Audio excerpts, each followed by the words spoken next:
What's up, guys? Welcome. All right, so we're getting ready for day one of our Purge EU Series finals. Of course, brought to you by the Purge tournament as well as Nice Cactus. And I'm your host for today here, Mr. DK. And right alongside me, of course, is the ever wonderful Highland Wolf. How are you today? I'm doing super good today. I've got my new headphones on. I've got a new phone ready to bring in all the action. As I'm super hyped to bring now all of this equipment and test it out on, of course, 3 days of epic Pubgm action. And I think we also have to give a little bit of props here to Nice Cactus, man, because they're the ones providing the online tournaments, tracking and training programs across Wild Rift, COD Mobile, and here, PUBG Mobile. So big up to them, man, DK, for bringing all the prize money and bringing them, being a major partner here as well to Purge across all their major events like this one. Yeah, absolutely fantastic stuff. And I mean, we got quite a packed lobby in here for today. Quite some interesting teams that we've got coming into these finals. Yeah, we definitely have some absolutely poggers teams going into the 4 matches today. And starting off with Arc Red, Destiny, Just Skill, KDV Esports, Konina Power, Motherlode, Navi, Power of Unity, and there's some other ones here as well, DK. Yeah, it's going to be pretty spicy. And then, of course, we've got the players there from Qodex as well. We've got the team coming in from Team Panda. We've got Team Unique. We've got Team Umbra. We have Unicorns of Love. We've got the UDR Killers. We've got 12, 18, and then, of course, the players from the 4 Romanian Men. So, coming into today, what are you expecting to be seeing from these teams, seeing that we start off on the Erangel map? Yeah, I'm expecting some big things, not just from the world-class teams like Konina Power and Navi from last year's season, but particularly here onto the other teams that are coming in for the open qualifiers, right? There are 4 teams that are coming in for the open qualifiers onto the first match in today. It's Arc Red, Power of Unity, Qodex, and also Just Skill. So these are teams that have a big set of shoes to fill because they're going up against possibly some of the best teams that we can expect to see in these tournaments. So I think now going into the 4 matches today as well, keep in mind we got 2 Erangel matches. We're on the plane already, and then later on we get to see some Miramar and some Sanhok action as well to see which of these teams can come out on top across the first 4 matches. Yeah, it's gonna be quite some exciting stuff to see what the teams are gonna be doing. And of course, here we start things off with that lovely flight path coming in all the way from Severny, heading over towards Primorsk. So this is a very decent flight path, of course, allowing quite a bit of decent access to the teams as they make their way on through. So, what are you expecting to see with the teams with this flight path? Yeah, certainly expecting to see teams who love to go around the Gatka and the Quarry Fields area, which even Georgia Pole to an extent are going to be very happy with this, but a lot of space in Erangel that is going to be harder to reach here, and particularly likes of Farm, Milta, even the South Island here, DK as well, they aren't going to be used as much. So it means that these teams already need to be adapted. They already need to, if those were their drop spot locations, to change it up a little bit and go fight somewhere else against some of these other teams. And we've seen the teams, you know, a few of these teams here, they've got their preset drop spots that they like to frequent, spots they like to move in. Especially, you know, the players, for instance, like Destiny. We've seen them a few times over towards, you know, dropping in and around that Severny area. For this one, they're going straight back into it. So a pretty normal start that we see coming in, especially for Destiny. Yeah, I definitely think in terms of Destiny here as well, a team that needs to really show us what they can bring, and particularly even the likes of, yes, Destiny being in here and one of these teams that were invited. Other teams that I think are going to be tested here are still likes of Qodex, and particularly straight away around this Rozhok area, because look at where they're positioned right now. Look at the way they are now congested by multiple teams. We've got the side of Unique, we've got Umbra there coming around the other side, we've got even Panda around the school and Rozhok area. So they're in the center of a mass amount of teams, which is going to be a little bit tricky on the way they want to rotate around this zone, particularly because this zone is still on the edge of it. It has shifted up north for the phase number 1, and they're on the side that has the most congestion of it. Yeah, I mean, If you want to talk about congested zone, that section especially is quite tough because we've got the players from Just Skill there. We've also got the players there from Unique situated down to that lower southern portion. And I mean, this is going to be pretty tough, especially with such a concentration of teams situated there. But then also Pachinki. 2 teams right there. Yeah, I think Pachinki is going to be one of these areas where you see, of course, UDR, you've got KDV, both here on Pachinki. And Pachinki is a compound here big enough to host 2 teams. So I expect there's going to be some leeway for these teams to possibly get out from each other. But we know that it isn't a massive compound like Asnai Polyana. And it still is very close potential for team fights and close quarter fights especially. And my eyes get drawn over to actually Pocus here, who is in a way positioned very split from the rest of his team and only really has Ulysses here to help him around the church. So if Pocus goes down, that's a massive center point down for the side of UDR Killers, and KDV then get a massive advantage over to them in this early game potential.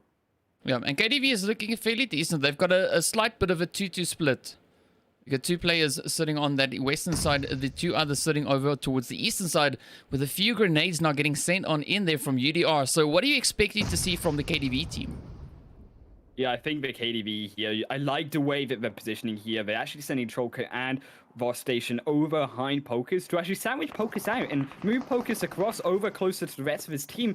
So with Grota and now even the rest of them going over to the other side, they actually sandwich down Pocus to take them out. And that's the first kill already going over. And this is what we talked about. Ulysses is too far away to help around the church side area. And as a result, UDR Killers split even further apart now and realistically have to already go on the retreat. Yep, that is a pretty tough position they find themselves in. But I'm hoping to see Ulysses maybe trying to sneak around, trying to rejoin with the rest of the group. Because KDV, they've got them right on the back foot. You know, they're pushing them right up against the wall. So, yeah, this could be a pretty tough one here for UDR. Yeah, UDR here as well. Keep in mind that Umbra as well going over to Unique and are actually taking it to them, and that's going to be happening all the way over on the other side here. And I think around Lipovka area it will be Umbra smacking down the entire side of Unique. They've just been absolutely wiped already over at the start of this game.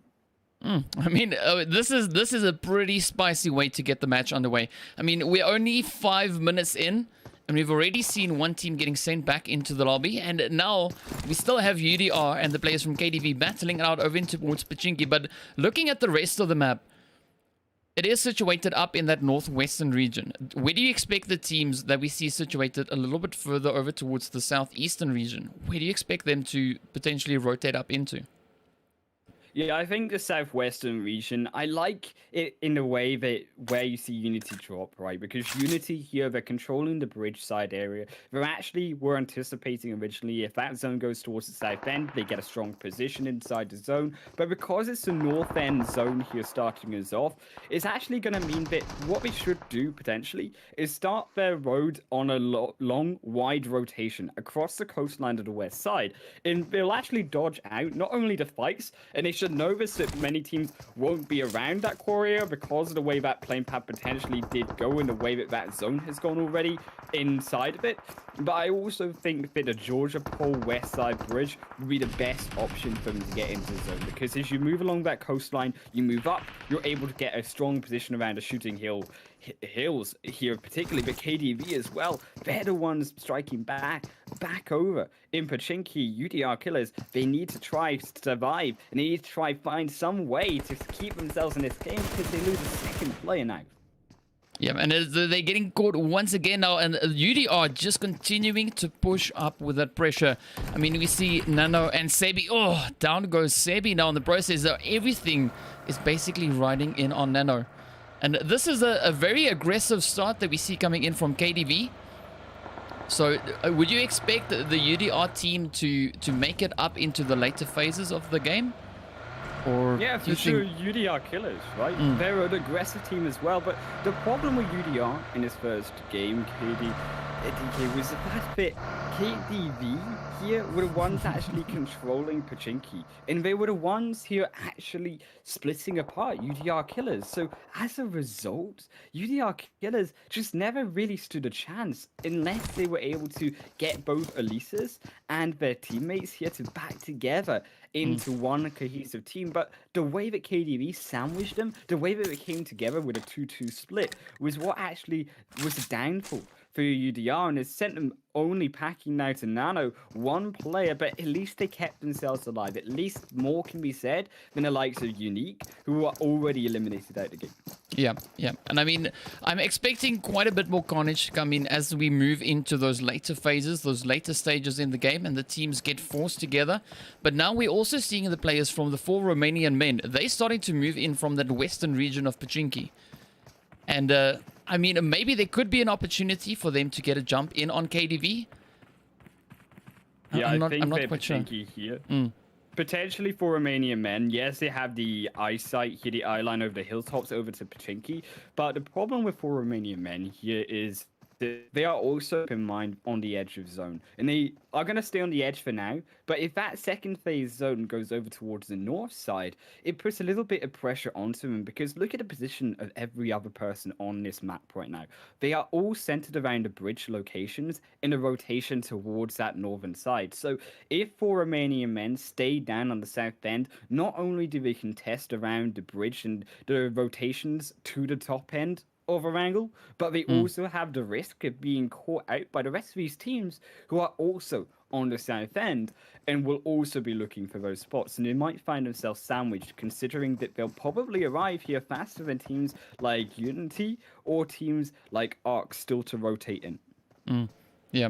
And we see a nice movement also now starting to happen in that more northern region of the map as the teams are coming in from that eastern side. So we see the players there from, that is, of course, that is just skill. And we got Motherlode. Yeah, Motherlode also now moving into that position. So that could also be another potential spot where we could see that, you know, the engagements coming in from. Yeah, this is a cool spot here for Motherlode to actually take in, because not only is this a flat spot, it's also a spot here with a few ridges, and I like the position of way Motherlode are coming into this compound versus actually Just Skill, because they're going to have these ridges to actually block themselves and actually get a little bit of leeway closer towards them, and they're going to be getting close enough to the point where they can actually start sending smoke roads over, or we can send a full force, full 4-man over into a compound. And I think it's going to be crucial actually for the side of TNF here for Just Skill to be able to control as that solo man who has the position and has the hilltops higher up over Motherlode to be able to shoot them from that engaged potential. And I think because of that, because of the way as you see that they were positioned, Just Skill, Motherlode not choosing to go for that early on fight, they don't want to risk it, and instead they're going to rotate to a better position on the map, and this is going to be around the shooting range hills just to the north side. Expect them to maybe just go above to the north of Destiny, where Destiny are right now, and try get some long range vision and scouting around that north end of zone. Yeah, I mean, and a lot of scouting could be coming in, but we're also seeing the players now, they're from 12-18. They've pushed up in towards the Georgia Ball Crates area, just north there of Everest. So the teams are really starting to get closer and closer together. Also, we've got a bit of movement still here with the players from Just Skill, but now Qodex is coming in with that rotation right in from that eastern end. So things could really start heating up as these teams just continue to push forward and further in towards that zone. Yeah, Panda getting tickled from behind there. The last player, Qodex, to run through over to the second phase zone. But they do, as a full team, stay alive. In this second phase zone here, DK is an absolute whopper. This is what we talked about. This is what we predicted of the likes of 4 Romanian men needing to rotate up to this northern side, because look at the way this position is already fighting out. Teams already dying as 12-18 lost one of the Unicorns of Love just coming off the Everest side of Ruins. And I think that is what 4 Romanian men now have to be worried about themselves, as we said, because that is 4 teams right now congesting around a spot which 4 Romanian men will have to eventually pass through themselves. Yeah, yeah, and it could be quite a challenging position, but we're now looking a little bit further towards the north, right? We were talking about Qodex and Destiny. So we had now the team starting to converge over towards shooting range, Qodex just moving about, trying to find that angle to come in from Destiny. Looking pretty decent at the top of that hill, though. Yeah, Destiny. I like this coming from Destiny, because Destiny, they're actually using the ridge lines here, which is beautiful. We're able to find the picks onto Qodex already, because they, as we say, talk about ridge lines, talk about the peak potential from Destiny. They have this hill from the plane crash site to actually hide under. And no team coming up to the top of this hill will be able to ideally find a good shot and an angle on top of him unless they're coming from the plane itself. And keep in mind, they could have even used the plane wreckage itself to provide even more vision, which I assume this is how they were able to spot Qodex out in rotation. And you already see Beast and Michi trying to frontline over to Qodex. But this is risky because they could be also separated out and they could be knocked down, especially Michi, who's so close. The 1 versus 2 is UDR come in as well. Yeah. I mean, speaking about that one, oh, there we go. What a hit that was, though, on UD. Oh, Nano jumping out of the vehicle a little bit too quickly, but the shots now getting followed up there by Qodex, finding their way right over towards Michi. So this is once again starting to heat up as these teams are applying that pressure, pushing in, not wasting any opportunities. Yeah, it's a beautiful work from Destiny. Look at the way they all rotated together to try actually revive a teammate, but wait coming in.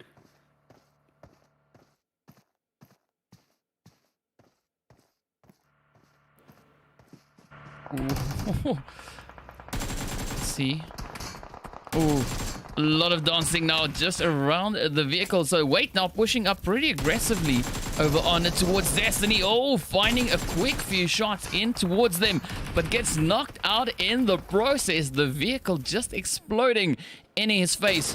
But fortunately, the rest of the team still just in the vicinity, managing to find a few supportive heads over towards them. Fabi and what? Zarakiri? Just moving about. So, do you think they'll be able to hold up their defenses there and continue with that push? Or do you think we're going to be seeing the players here from Destiny clutching it out against Qodex? Yeah, the problem is with Zarakiri, you're so split apart from Qodex. Qodex, yes, they have a triangular formation. They've actually got good vision control. They don't actually have the priority over this hill, though, because Destiny are the ones that control it. Destiny, from the plane crash, from that initial knock through the ridgelines, were able to control this against Qodex to make it that 3-on-4. And to my surprise as well, made that car rotation work with Michi. He was able to find that initial knock onto UDR, who weren't able to spoil it. So UDR lost the scout and are actually able to take out not only one team but damage another team of UDR Killers as well, moving closer into the zone. And I think, speaking of other teams moving to the zone, it's going to be interesting to see how this congestion still coming round over now the Everest side and around the Georgetown side finishes up, because this phase 3 zone gone over to shooting range towards the center of those hills. So Destiny as well, they've got the advantage in the center of the zone on top. Yeah, and we also seeing the players now from Navi, as you mentioned, sitting over towards you know, those outlying regions toward the southwest. They split up, 2-2 split coming in, and there's quite a bit of distance in between them. Do you think that's a bit of a risky move, or do you think it's something that they'll be able to capitalize on? I think in terms of a risky move being here around our southwest side, it is common for teams to wait on the very last moment. But this is the problem, right? You see now the side of Arc contesting over here against also Unity, and Unity have the priority because Unity, yes, a 2-2 split, they have at least focus over onto the other side of Georgia Pole, so they're stronger in terms of their position and the survivability into zone, despite the fact that, keep in mind, they did just lose one player, is also Navi are holding on to the northwestern side of Georgia Pole. So that not only forces them, Unity, to rotate around and be a little bit slower in a rotation into zone because of Navi, but because of Unity, Arc are even more in danger of being left behind by this blue zone because they're the ones furthest behind over all teams. And that is not as much as can be said from the likes of 1218, who just crossed over onto the 2 of Navi, and they get a beautiful second knock. That is 2 of Navi down and out for the count. Navi feeling the pain themselves. But of course, a beautiful retaliation coming in now towards them. One of the 12-18. Klein actually getting knocked out in the process. So, ooh, right up ahead. Unicorns of Love now moving in, taking a few hits from behind though. Just trying to lay down the fire, put up that defensive play. But man, this is looking pretty tough as 12-18 is getting hit from all sides. Navi pushing in super aggressively on towards them. And Zakonov as well, still in the crates around the Georgia Pole area. That blue zone's closing in. He's healing up, but Unicorns of Love, I think they know exactly where Zakonov is for 12-18. And Fresh and Phoenix are hunting him down. It's the 2 versus 1 outside the zone. And the rest of Unicorns of Love, Beg for Mercy, Aragon, already trying to establish on the edge of zone 2. I mean, this is going to be such a tough fight. Not only are they fighting the blue zone, but they're now about to go toe-to-toe. And I mean, Unicorns of Love, oh, they look just super hungry for the action here. But beautiful shot coming in there from Zakon over towards Phoenix. Taking a little bit of damage in the process, though. But man, this is quite the fight. Yeah, look at the blue zone. It's ticking him away. Fresh still has to make that decision. Do I go for Phoenix? Do I go for Zakonov? He gets the kill, barely, but he's going to fall down to the zone, and that's still 2 out for Unicorns of Love. He takes them with them, and Unicorns of Love only now down to Beg of Mercy and Argon as they need to get their way, and they need to get their hot high tails over into phase 4 as that zone shrinks once again. I mean, yeah, this blue zone is just absolutely brutal. It waits for no one, waits for no man. But now we're seeing quite a bit of carnage erupting, especially over towards the western side of the zone. We got the players here from the 4 Romanian Men down to Dexter that we can see just hiding on the edge. But of course, they're looking a little bit further towards the north. We see the players there from the Motherlode now sending a few nades across over in towards Power of Unity. So the action now really starting to come in by the bucket loads as everyone is trying to take aim, and there's so much movement happening across the map. Even Unicorns of Love are desperate to try rotate through, but that's the busy side of zone, Unicorns of Love. That is not the way you want to rotate into this phase 4 zone, my friends, as focus goes down for Motherlode here, as they will find another one. She's out keeping them all from this phase 4, and now phase 5 only gonna be shortly coming to us. Is the zone closing in once again, and I think it's gonna be potentially for Romanian Men. Dexter, if he can hold on and keep his position quiet and secretive away from the rest of his teams, is gonna find a good position into the edge of this zone as well. Yeah, and I mean, it's quite a challenging approach. He's got Navi just up ahead. He's got Unicorns of Love behind him. He's got the Motherlode just positioned to the north. So you want to talk about the odds of Dexter finding a safe entry point into that zone. It's going to be super challenging. Pretty slim. It's pretty slim indeed, but if he can do it, if he can obviously move around those ridge lines, yes, keep in mind Unicorns of Love as well have already moved past him, so he's actually the furthest behind into the zone, which has its advantages because there's going to be no player behind him. Not that he knows that, but we know that for sure, so it does make it slightly easier for him. But Motherlode are the main threat here. They're still the full squad, and they're overlooking Beg for Mercy as Wansberg even splits him apart from Aragon as Beg of Mercy falls down into the ground. Man, this is super intense stuff. The action, man, in no shortage whatsoever. We had a quick disconnect coming in here on the game, but either way, the action is still going. And as you mentioned, Dexter getting sent down. Now, of course, we transition over towards the players here from Motherlode, holding that position over towards that northwestern region. Unicorns of Love just up ahead of them, and this zone is getting super spicy. I mean, you're still sitting on 11 teams, 27 players still alive. Wow. Gone. He's found one. He's not able to find the other. Tick takes him out. Motherlode keep themselves alive as full squad, but the other full squad here still alive is Destiny. Destiny have been holding on to this zone for a long while. They moved back over to the plain wreckage here and back to using the dips that the wreckage provides for them to keep not only cover for themselves from other teams rotating in, but for vision control and the peak control over teams rotating in themselves as well, because they have actually a very strong position on this south end, and they are going to hope that this zone stays with them on now phase 6 back over to themselves on the south end as well. But particularly where it's starting to get a little bit scary is around this eastern side here. KDV, they're in the midst of all the action. They fall down as Umbra still has having only one player alive, though they're not out of the danger zone yet. Talent has to get back and keep prolonging this game. Yeah, and I mean, it is quite the challenge that they've got, and we're seeing the teams now all starting to risk it. Navi, we've got Panda, we've got Destiny, all situated down in the southern portion of the zone. I mean, it is just heating up as we push forward into this, and Arc actually finding a few beautiful shots up and towards the players there from Konina Power. So we've seen in the past Konina Power really playing pretty strongly, but how would you say they're faring so far in this match? Power, right? They have a big weight in their shoulders, expectations here to come into this lobby and smack, but they are certainly doing so. They're taking down Talon earlier, they're now gatekeeping Arc. You've even got a beautiful entrance here from Nomi as well, sniping down one onto Cheese and taking multiple teams alongside them into the fray as Cheese surely falls down as well. 8 kills right now for Konina Power, and they are looking to make it more. Wow, I mean, and they're taking up a beautiful position just here on this eastern edge of the zone. One player in a vehicle, one player running about, the other one knocked out. And I mean, as you were saying, they were putting quite a few shots in towards Arc. So do you think Arc will be able to find their way in towards that zone? Because I'm seeing a lot of gunshots just going off. Pretty slim to none. I mean, Purple is just going to heal himself. He's been caught by the edge of the zone.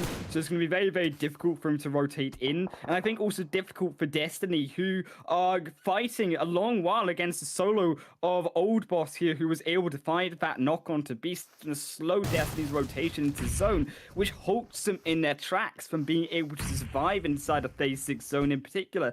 And that allows teams like Motherlode, it allows teams like Konina Power to weigh in to get this chicken dinner at the end of the match. And certainly Motherlode are looking the strongest, but as we say, Konina Power are the ones trying to take back control, and they're the ones trying to take this game in control for themselves. That chicken dinner possibly going over to them.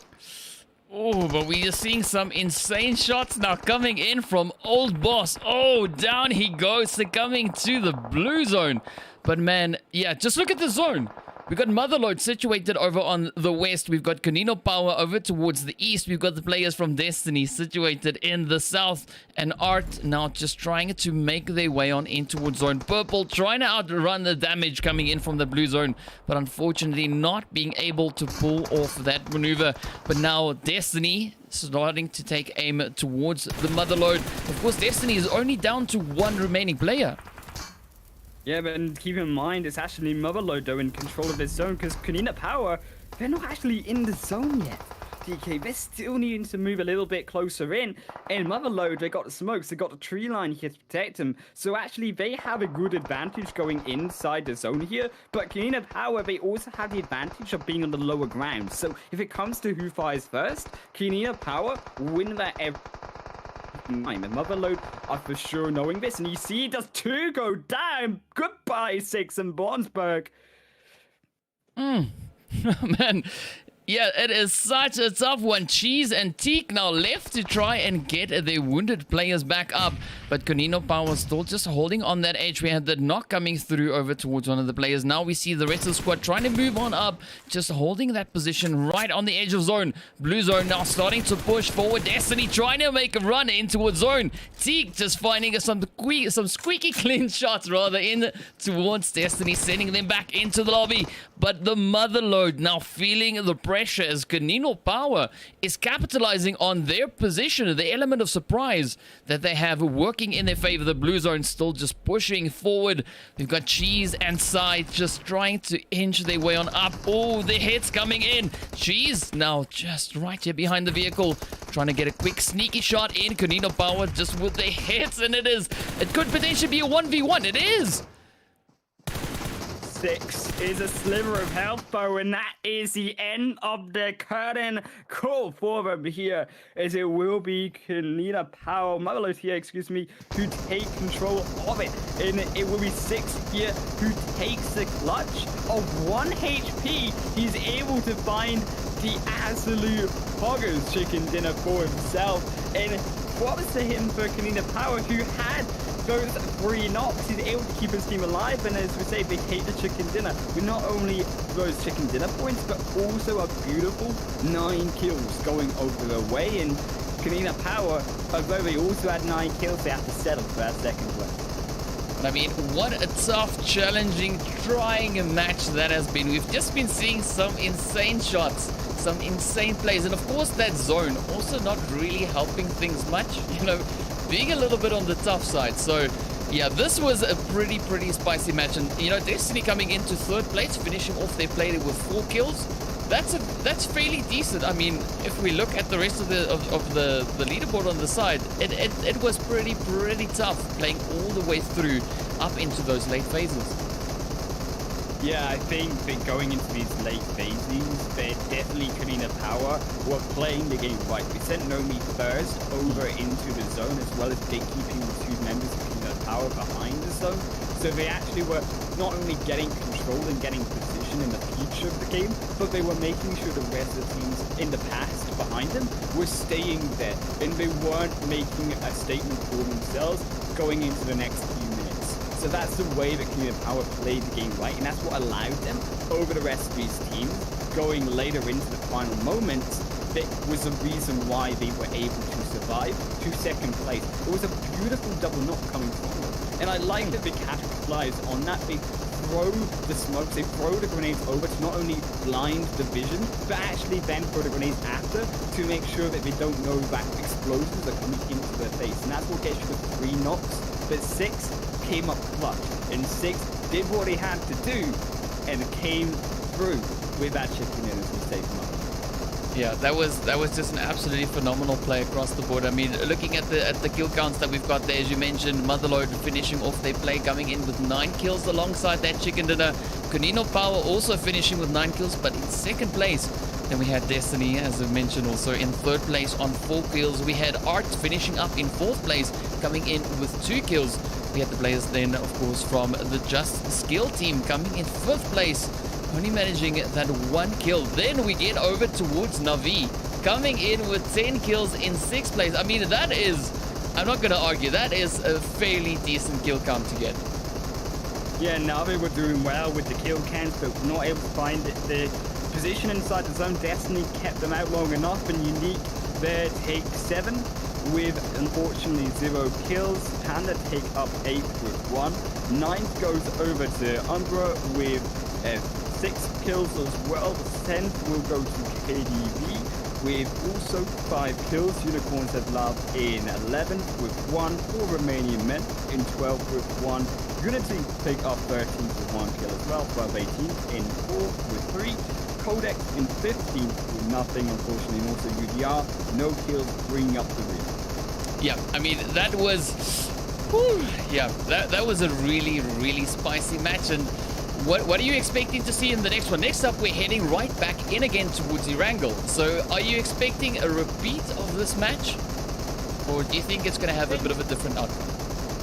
It was certainly showing to the teams that love to drop over the northern side, like Destiny originally, who were actually able to hold on to the advantage through the rest of the game. But I want to see a little bit of something different. In particular, we have to note that this was a very north and western side game of Erangel, and we still get to see the entirety of the eastern and the south end to an extent. So depending on where this playing path goes, and depending on where the zone goes in particular, we could see a very different game of Erangel, and not just the same in the repeats of teams congesting around the Georgia Pole into the North Island, and actually teams congesting around the Shooting Range Hill. Because I would love to see how teams on the south end do, because teams, keep in mind, like Unique, and teams around that Pachinki area, like of course UDR, teams that didn't have the best showing, maybe can show something better if we start to see something different.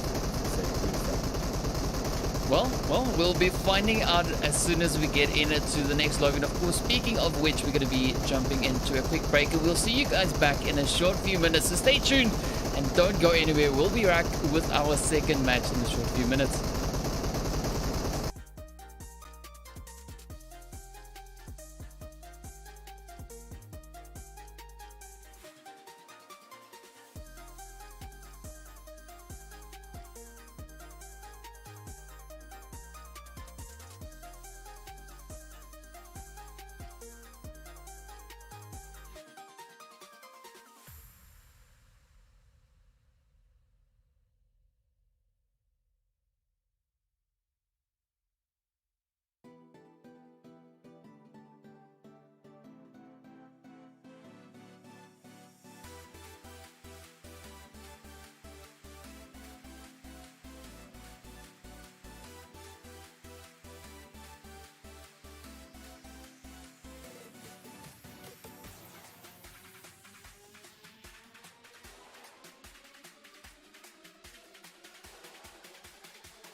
All right, guys, we are back, getting ready to move in to the next phase, and of course, heading right back into Erangel.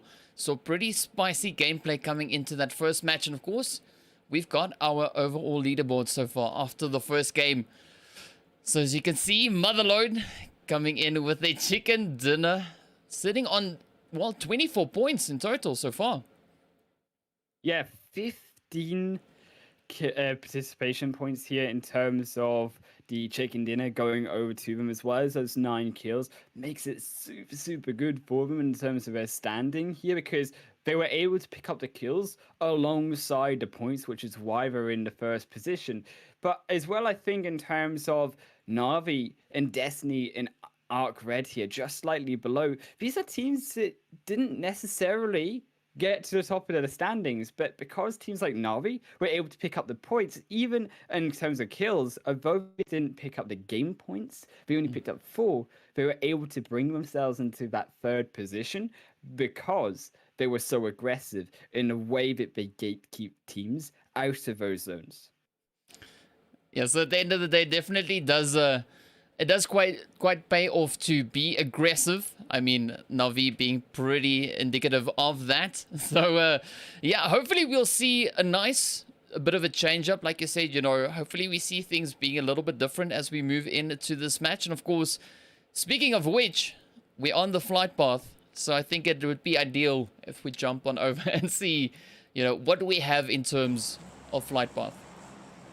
Yeah, something a little bit more juicy here and able to dive deeper into, where the plane path goes over to the center, which means like the farm, milk to South Island, going to be open to these teams finally in this second game of Erangel. But in terms of where it starts out, it's still fairly similar. So expect still teams to congest around the Rosshok and school area, and expect still teams to congest around the shooting range area, and particularly Destiny, as we see already once again dropping over into that northern side as they did previously. So teams going to have still similar drop spots for the most part. And I mean, we're already now seeing the players there from Just Skill actually moving up in that exact same direction. So do you think we're going to be seeing a bit of an aggressive push coming in from their side, or could it maybe be to the detriment of Just Skill? I think Just Skill, though, realistically, we're going to have to pull out something beautiful here against Destiny, because Destiny took up the 4th position, Just Skill slightly behind in the 7th. They did able to last somewhat, but we didn't pick up the kill points. Only picked up 1 kill in the first game, Just Skill. So picking up 4 here against Destiny would not only be a statement, but also a direct hit onto someone above the leaderboard on top of them. So this would be crucial for them, and particularly here gatekeeping Destiny away, because this plane path and not going to realistically complement this zone, which in one way or another has gone more so towards the eastern side. Yeah, and it is still inclusive of those southern regions. So it could be interesting, you know, to see whether or not we're going to be having teams moving down. Of course, that also depends on whether or not the zone is actually going to be pushing down in towards that southern region. But, I mean, looking at the drop spots that we've got for the teams, KDV and UDR going right back at it once again over in towards Pachinki. Do you think it's going to be a different outcome this time round, or is it going to be pretty much a copy-paste, rinse and repeat? Well, from the looks of it, UDR initially got the first knock against them, but KDV look a little bit weaker this time in terms of their position. They've got Yep, of course, a little bit closer towards UDR on that front line, but he's on his own. He needs some support, and the support realistically isn't going to be directly there, because you've got Trovka, an entire roadside behind him, and then you've got multiple buildings behind Brute on the opposite end. So for the side of KDV, we're not looking as strong. We're not looking as adaptive here to take out and choke out UDR this time around. Yeah, and I mean, you can see the players from UDR, they're really starting to push up more aggressively in comparison to what we saw. Ooh, nice flashbang though coming in, and the shots to follow up with that. But definitely a lot more aggression coming in from UDR, especially in this match. So I think we might see a bit of a different outcome over here in Pachinki. And this all comes from the adaptation from UDR. Notice it, they're not split this time around. UDR, they're in the same set of houses. They're all together, and that's the difference maker against KDV, because KDV are the ones split, and KDV, as a result, are the ones that lose their first player. Also keep in mind, Panda tried to make a rotation round to the school against Qodex just above Pachinki, and also lost a player. So they're also suffering in this early game. So slight tickle of teamers and slight tickle of players going out of the lobby for now, but nothing too serious, and I don't expect anything to really blow open in this early game stage, considering that a lot of these teams, apart from Pachinki, are actually pretty spread apart from each other. Ooh. I mean, talking about spread, did you see that nade coming in there from Nano? Just finding the spot in on Brute. I mean, that was just brutal. Absolutely amazingly placed. And you see brutality of UDR, but it's no mercy coming from them. They've already eliminated them out. And I like that UDR, as we say, are moving as one unit because KDV, they weren't together this time around. And that's why KDV, at least albeit, are able to escape from the Pachinki compound. They at least escape with 2 players. Vostation and Trofka still alive, which means they still have some ability in the later game stage with 2 players to make some things happen. They're not that solo player that's just going to camp and snake their way to the final zone. Yeah, and I can't really blame them for, you know, deciding to rotate out. But now they could potentially be moving in the direction of school, and we got Qodex rather sitting right there. So, I mean, just judging on their trajectory here, they might actually be heading up to potentially the hills just south of school. So do you think that is a wise decision to be making, or do you think they should rather be rotating up into a different direction?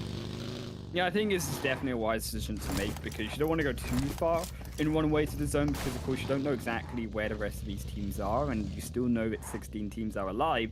So it means that it is more than likely if you rotate a little bit too far, like we saw potentially going into school one short way ahead, that they would actually get caught by another team, in this case Qodex, who control the school area. And I think the Qodex here controlling and potentially sandwiching with UDR creates a little bit of threat and a little bit of pressure, especially in terms of the way where below Pachinki as well on this map, 4 Romanian Men and Unicorns of Love rotate around too, because depending on their rotations, and I expect 4 Romanian Men to rotate towards the Potato Hill just above to the northwestern side of farm, they might actually be able to spot out KDV. If not, 4 Romanian Men rotate towards the farm and Milta Power area, and they actually try gatekeep along that eastern bridge. Yeah, and we've seen quite a bit of movement now coming in. You know, we could potentially see Unique and the players there from ARC starting to push up from that Sosnovka military island.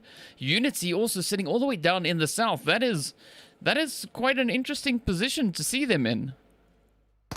Yeah, Unity going to, I assume, look for a rotation round into the zone and actually escape the fray from all of these other teams fighting. But I'm actually, as I say, ARC rotating one player very aggressively over to Unique. ARC Red, they need to come together as a team. They got a 2-1-1 split right now. And yes, it's going to be strong in gatekeeping Unique out from the bridge, but it's also potentially that they get picked apart. So I like that what you see in the map actually coming together a little bit closer together, being more as a team here actually allows them the ability to gatekeep still Unique, but gatekeep them stronger, control these hills over that bridge, and actually stop them from making that rotation into the open and back into the north side of Erangel.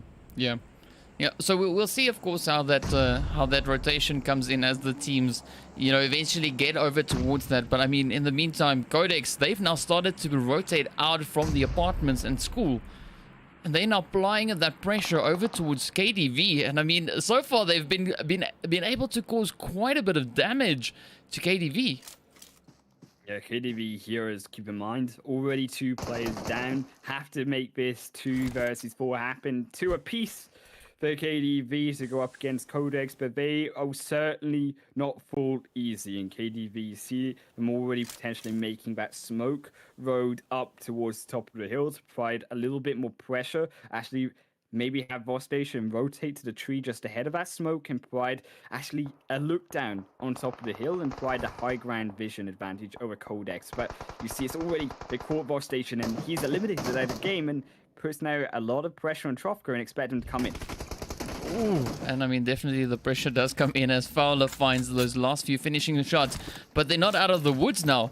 And then we've got the players now starting to move in. 12-18 on the approach. Do you think we're going to be seeing a third party coming in from them? I mean, Qodex didn't suffer a lot of damage in this engagement that they just had. No, I think it's crucial that it's a very clean execution of KDV. Unfortunate for them, they fall in last place here over UDR, who fell before them in the first game. But 12-18, they definitely had the advantage over here in terms of the high ground. They're able to actually pincer over Qodex, who realistically don't have much place to go. And keep in mind, they're not even a full team. Weight is still far away, which makes this a 3-on-3 as you see them move in. I mean, just look at the aggression though. Oh, Qodex now just feeling the sting as the 12-18 waste no time, just rush in, find the hits, send them off, and we see Fabi now quickly just trying to fall back over towards Wait, and Wait now just waiting over in school, exactly as the name implies. You should be retreating away from school because you know Zakonov and Shalika, they will be hunting around the school area. They found him, they put the shots onto him, and they know exactly where he's running. Wait better to drive his way back, but Shalika cuts him off. And that could be Wait falling down.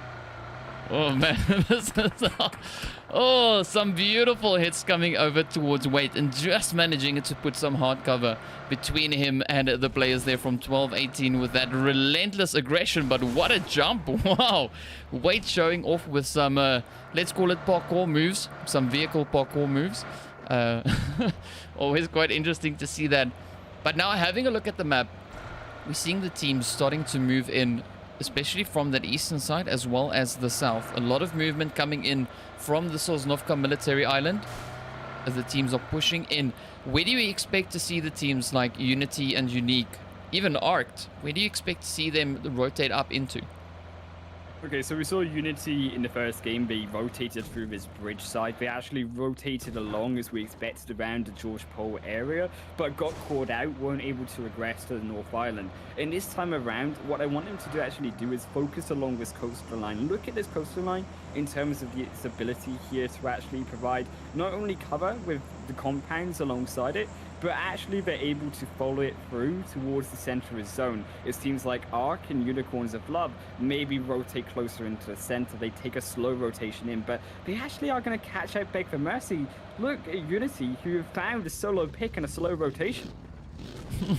Yeah, and I was actually about to comment on Beg for Mercy, because I saw Beg for Mercy just sitting over towards that western edge, just on the outskirts of Pachinki, and that was some pretty decent scouting. But Unity now, of course, being pretty quick there with the trigger fingers, just finding those shots straight on through in towards Beg for Mercy, and that is exactly what that's going to be happening.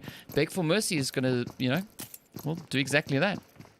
Well, he certainly doesn't need to beg for mercy anymore, DK. He is safely back into the heavens for game number 3.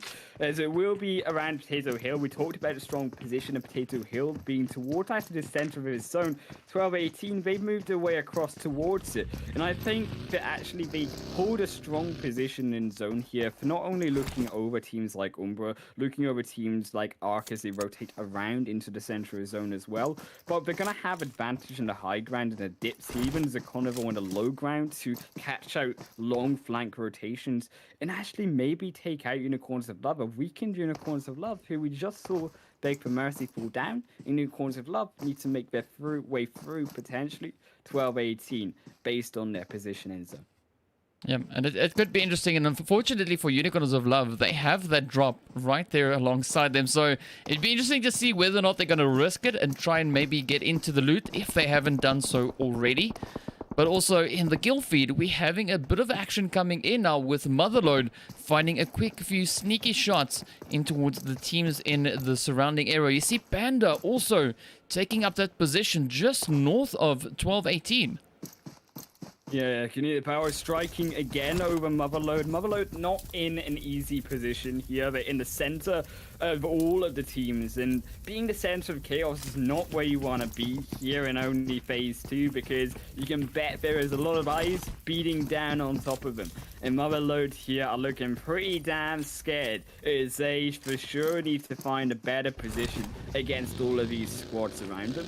And I think that any one of these squads, even particularly Navi, and keep in mind Just Skill and Destiny along this north side, they actually lock Motherlode into a really tricky position, because they can't move up because they're going to get sniped by these northern teams, but they can't move down. As we saw, Konina Power actually just took one of them down, and a knock-up weren't able to finish it off. So this is a tricky position for Motherlode, because although they are in the center, they don't actually have realistically an easy way out, unless they do what Bronsberg is doing right now, where they kind of fish around the two teams, or they even go for a northern flank between either Navi or Just Skill and Destiny and try to get one of them out for a scout rotation later on. Yeah, I mean, this is quite the tough quite the tough position to be in. They're pretty exposed, and as you mentioned, you know, there's so many teams in the vicinity like Destiny up in the north. Navi now coming in with another 2-2 split.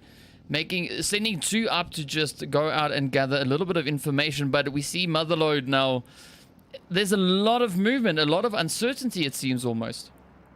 Yeah, we definitely have at least this ridgeline. We have the Rose side against, or in their favor, sorry, against Navi here, who Navi, this 2-2 split won't work out in terms of their favor of actually being able to stop Motherlode as easily getting out of this area. But unfortunately for Motherlode, you could see them trying to edge their way through a northern flank rotation, but that zone shifts over towards the south side. And in particular, teams now like ARC, teams like Romanian Men, who already established their movement along the coastline into the center of zone of farm, they are the ones going to now be in a little bit of bother, because they're the ones who are going to have multiple teams rotate around them. And you see Romanian Men in a little bit of a similar situation to Motherlode, where you've got multiple teams circling around them. Yeah, but I mean, just to quickly get back to Motherlode, they're now taking a really wide rotation. I mean, heading all the way up almost towards Mansion, and Destiny is now actually trying to rotate around through prison, trying to get in towards zone. That is, yeah, that is, if you want to talk about a wide rotation, I think that is definitely one of them. That is the definition of wide rotation, and definitely Motherlode going to be faster to the draw here against Destiny, because Destiny did take the longer rotation. It's just mathematically going to be Motherlode coming into zone first, and Bronsberg going to be the first to do so. And if they stop around this hillside towards Mills, they're actually going to ideally be able to gatekeep away Destiny in this zone. The only stopper for that is still Konina Power, who are doing essentially what Motherlode are doing to Destiny. They're stopping him inside the zone. So you've got still Motherlode, although they have an advantage against one team, a deficit between the two of them together. Yeah, and I mean, Konina Power, the first one to quickly jump out, take up that point, and, you know, try to find the shots on end. But now we're seeing a convergence of these teams. A lot of rotations ending up over on this eastern side. I mean, the things have gone from pretty tough to, I think it's pretty spicy now. Just Skills also just sitting over towards the western end. So yeah, it is getting pretty tough, pretty heated, as everyone is now just fighting for that entry point in towards the zone. I like where Just Skill is hold up here, because not only do they have the compound, but they're in a compound that actually is protected by a lot of open ground. And yes, there's some ridge lines around them, but it means it's going to be very difficult for a team to aggress them if they want to send it all in, because the position of Just Skill means that they will be able to see them coming before they land. They're not going to be a hill that we just dive over and suddenly there's an entire full squad in your face. So it means that they have that time to adapt, and they also have time to actually gatekeep teams away from a safe distance and from a good, strong position. But Konina Power, they're still the ones going to be against Destiny, and Destiny at least trade for 1v1 for now. Yeah, I mean, we're seeing a Destiny now moving up, but what I'm liking here from Konina Power is that they did do a very brief 2-2 split, but now they're moving back in to reinforce the team, seeing that they already had that first initial knock come through. And I mean, if they play this one well, they could actually capitalize on that movement and potentially even send Destiny back into the lobby. Yeah, Konina Power on the last legs. Highland here needs to keep himself alive. He is on a sliver of health here. Nomi on the front line has to keep Axer as well. That's a beautiful one. On to Beast, and now it will be Destiny back up vote in the smoke. Mosero revived. Noshi along the flank side, rotating his way around. I mean, those nades also just flying in. But up comes Konina Power now, starting to push in, starting to apply the pressure. They're going out looking for those hits. Full squad moving up. Oh, Destiny down to their last, and off they go, getting sent right back into the lobby. What a beautiful play that was coming in from Konina Power. Yeah, Konina Power, though, we're not done yet. Look at the way the zone goes back over to now the western side. And that is a beautiful cluster of teams in 12-18. We talked about being them in a strong position over vision of the other teams. They got another hill. Yes, they've got advantage to the high ground once again. But hello, sandwich time, because 12-18, they are the meat inside this juicy banner players. Yeah, and I mean, talking about buns, there is a plentiful amount of that. And, you know, 12-18 are just starting to pick off those shots over towards the 4 Romanian men who we have just up ahead. But Umbra also right there alongside them. So we're seeing those third-party hits come in. But, I mean, look at the kill feed now.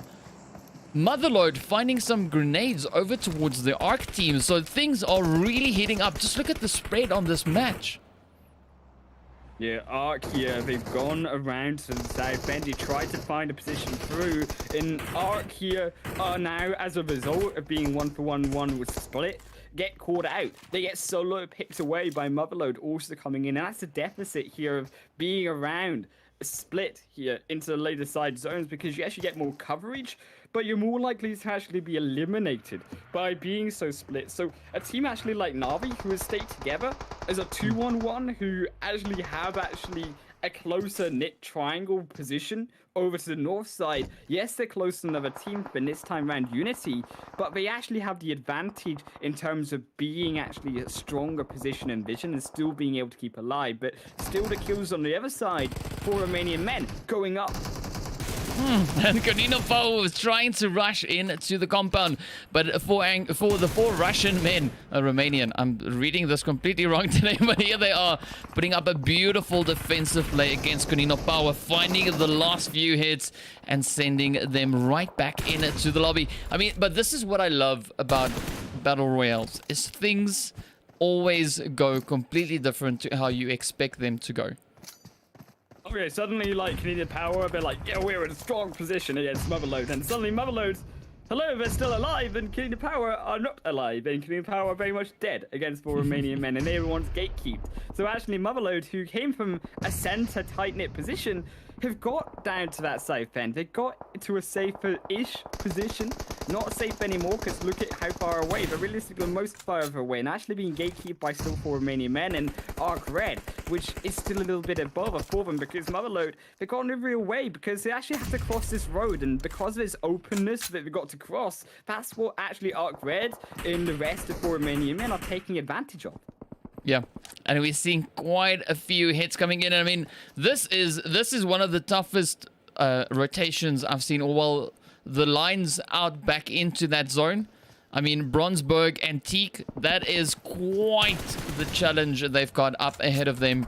I mean, sandwich in like nothing. That blue zone also about to start moving in, but we see the rotation are coming in here from Motherlode, making a quick break for it. But they far from out of the woods. Up ahead, we've got several teams just lying in wait, just lining the edge. But now in the northern region, we see Unique and players there from Navi, I believe that is. Yes, Navi up in the north. Unity just pushing in. Both teams now trying to find their way on into that zone. Navi here, still on the northern side, are beautifully deleting away the members of Unity. That's 2 gone already. And now 2 inside the smoke means Navi are making their assault in. Yeah, and they're rushing in full force. Unity down to 2. Just trying to huddle up in some hard cover. But man, up comes Navi, just applying the pressure, rushing in. Full squad, decent numbers. Finding the finishing blows in towards Unity, and they send them off backing. Now we are left with 11 teams, and there's quite a bit of carnage now erupting across the map as these teams are getting closer and closer together. For Romanian men, feeling also a lot of pressure as they get knocks around. Qodex coming into them. Down on the other side, keep in mind Umbra still struggling here as they try to find their way through. UDR Killers gonna also be on their journey through a dip over to Arc Red, who control their position on the edge of zone. And it's these teams in the center of the zone that take the advantage here. Like, keep in mind, Panda, who have been so silent but so deadly here as you see them obliterate through 4 Romanian men's BAM, and now purple. I mean, this is just such a tough one to push on into. UDR taking a few casualties in the process. Unicorns of Love just holding on to the edge of that zone. But as you were mentioning about Panda, I mean, they've been quite quiet for this match. We didn't see a lot of action coming in from them, but I'm hoping to see a bit of a change up in that, and you know, them just stepping it up, just applying a little bit of pressure, finding some kills before heading on back into that lobby. Yeah, Panda here, they got the center of zone. potentially a gap way through for them, but it's going to be a tricky move to get through to the top of that hill, which is positioned around the center. Navi been making a rotation through as well. Matic going to be the first in to try secure a center spot, but is going to be in the dips between multiple teams, and it has the threat. Keep in mind as well, 12-18 moving around Panda as they throw the smokes, they throw the grenades through to stop the rotation. I mean, and they just continue to push on forward. Panda now just sending up those grenades relentlessly. So far, the positioning for Navi seems to be a little bit trying, as Panda is still able to find a few shots coming in from that Wizard Tower as they've just moved on to the edge of the zone. UDR now trying to gain entry into the zone, coming in from the far southern regions there. Unicorns of Love still sitting pretty tightly on the edge of that zone. Maybe down to our final 6 teams. 12-18 now, trying to apply the pressure in towards Panda, finding the hits in with the grenades, and of course just wrapping it up for them. Unicorns of Love, 12-18 and Navi, the 3 final teams left to battle it out for the chicken dinner on our second Erangel map. It was a beautiful double grenade from Chalika that were able to then clean out the rest of the Panda crew. And now 12-18, they are moving over to Navi. Keep in mind they also knocked one, which halts the progress of Navi here into the zone. Also, Unicorns of Love outside the zone. 12-18, they're doing what they need to do. They're halting and hoping that his phase 7 blue zone tickles them and chews them up and spits them back out of the match. Man, that is just absolutely insane. We see so many players just on the edge of that blue, but here we go. Unicorns of Love now starting to push further in, trying to find that positioning. 12-18 just saying, oh no, you are not passing it just yet. Down they go. Navi now left to try and squeeze into the zone, trying to get ahead of the blue. 2 players remain. 12-18 rather, looking super strong, coming into what could potentially be the final zone. Navi going down into only now Q Smoke, but he will fall as well. And that is going to be what 12-18 could not master in the first game, taking the chicken dinner in game number 2 with an absolutely whopping 17 kills. That is a beautiful number coming through into the second game, and that is going to shove them right up to the top of that leaderboard. Yeah, that is just absolutely insane. Oh man, what a beautiful utilization of the zone that was we saw coming in there from 12-18. They just read that zone like it was their own. They just, I don't know, they just did beautiful things with that last bit of the zone. Yeah, that was a beautiful control. As we say, the double grenade came through for Chalika. They finished it up with Unicorn and the final grenade through to Panda. Panda were not able to stop the rotation, despite the fact that 12-18 were the ones rotating out of the phase 6 blue zone. And that is surprising to see that Panda, just because of the way that they put their focus on other teams, were not focused on the team behind their backs and got backstabbed by those explosive grenades at the end. It would have things that took them down. Navi, keep in mind, though, were able to keep themselves alive to second place. They also take down 4 kills. Unicorns of Love, they pick up the 3rd position as well. Only 5 kills, though, going over. They weren't able to finish off the rest of those final kills towards the end. 4 Romanian Men pick up 4th. They took 6 kills. UDR Killers, they are in 5th. One-shot UDR here, take up 5th position with 5 kills. Panda in 6th position with 3 kills. You see in 7th, Arc Red taking up 0. In 8th position, Umbra with only 2 kills as well. And in 9th, they're Just Skill, also 0 kills. I mean, this has been a pretty tough match. Just looking at the kill counts that we're seeing coming in as we move on through, we're not seeing crazy high kill counts. I mean, here we've got Qodex sitting over in 10th place, coming in with 3 kills. We've got the players from Motherlode in 11th place, also with 3 kills. Then we've got Unity with 1 over in 12th place. Unique in 13th, getting sent back empty-handed. We got Konina Power managing to find 4 kills before getting sent back in 14th place. Destiny coming in 15th, going back empty-handed. And KDV also. I mean, so for me, that is quite reflective of just what a challenging zone we had, especially what a challenging map it was. We're seeing a nice domination of the teams sitting up in, let's say, the top 5, for instance. But the rest of the teams had quite the trying time. Yeah, I think also keep in mind it's very surprising to see the likes of also Konina Power and Motherlode in 14th and 11th positions respectively, considering Konina Power and Motherlode were the ones at the top of the table, second and first position out of the first game, and had potentially control there towards the end of the game, but they let it slip out of their hands. They took too many fights. They fell behind. They fell out of players, and they weren't able to finish off one too many fights in the end of the game. And that's why they're going to now have to come through onto Miramar on this third game of tonight and really show us that they aren't just a one-trick pony on that one game, and they're able to really bring it back into not only Erangel but other maps and bring that lead back to a dominance that we literally just saw through from a team like 12-18. Yeah, I'm really excited to see what the Miramar map will hold for us. And I think on that one, let's jump into a quick break. And of course, we'll be back with that Miramar action in a short few minutes. So don't go anywhere, stay tuned, and we'll see you after the break.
All right, guys, we're getting ready to move in to our third match. And of course, for this one, we are going to be heading over in towards Miramar. So things are definitely going to heat up just coming in from the map itself. So, yeah, we've got our leaderboard as well after our second game. And looking at it, it's looking quite interesting. We've got quite a few changes coming in.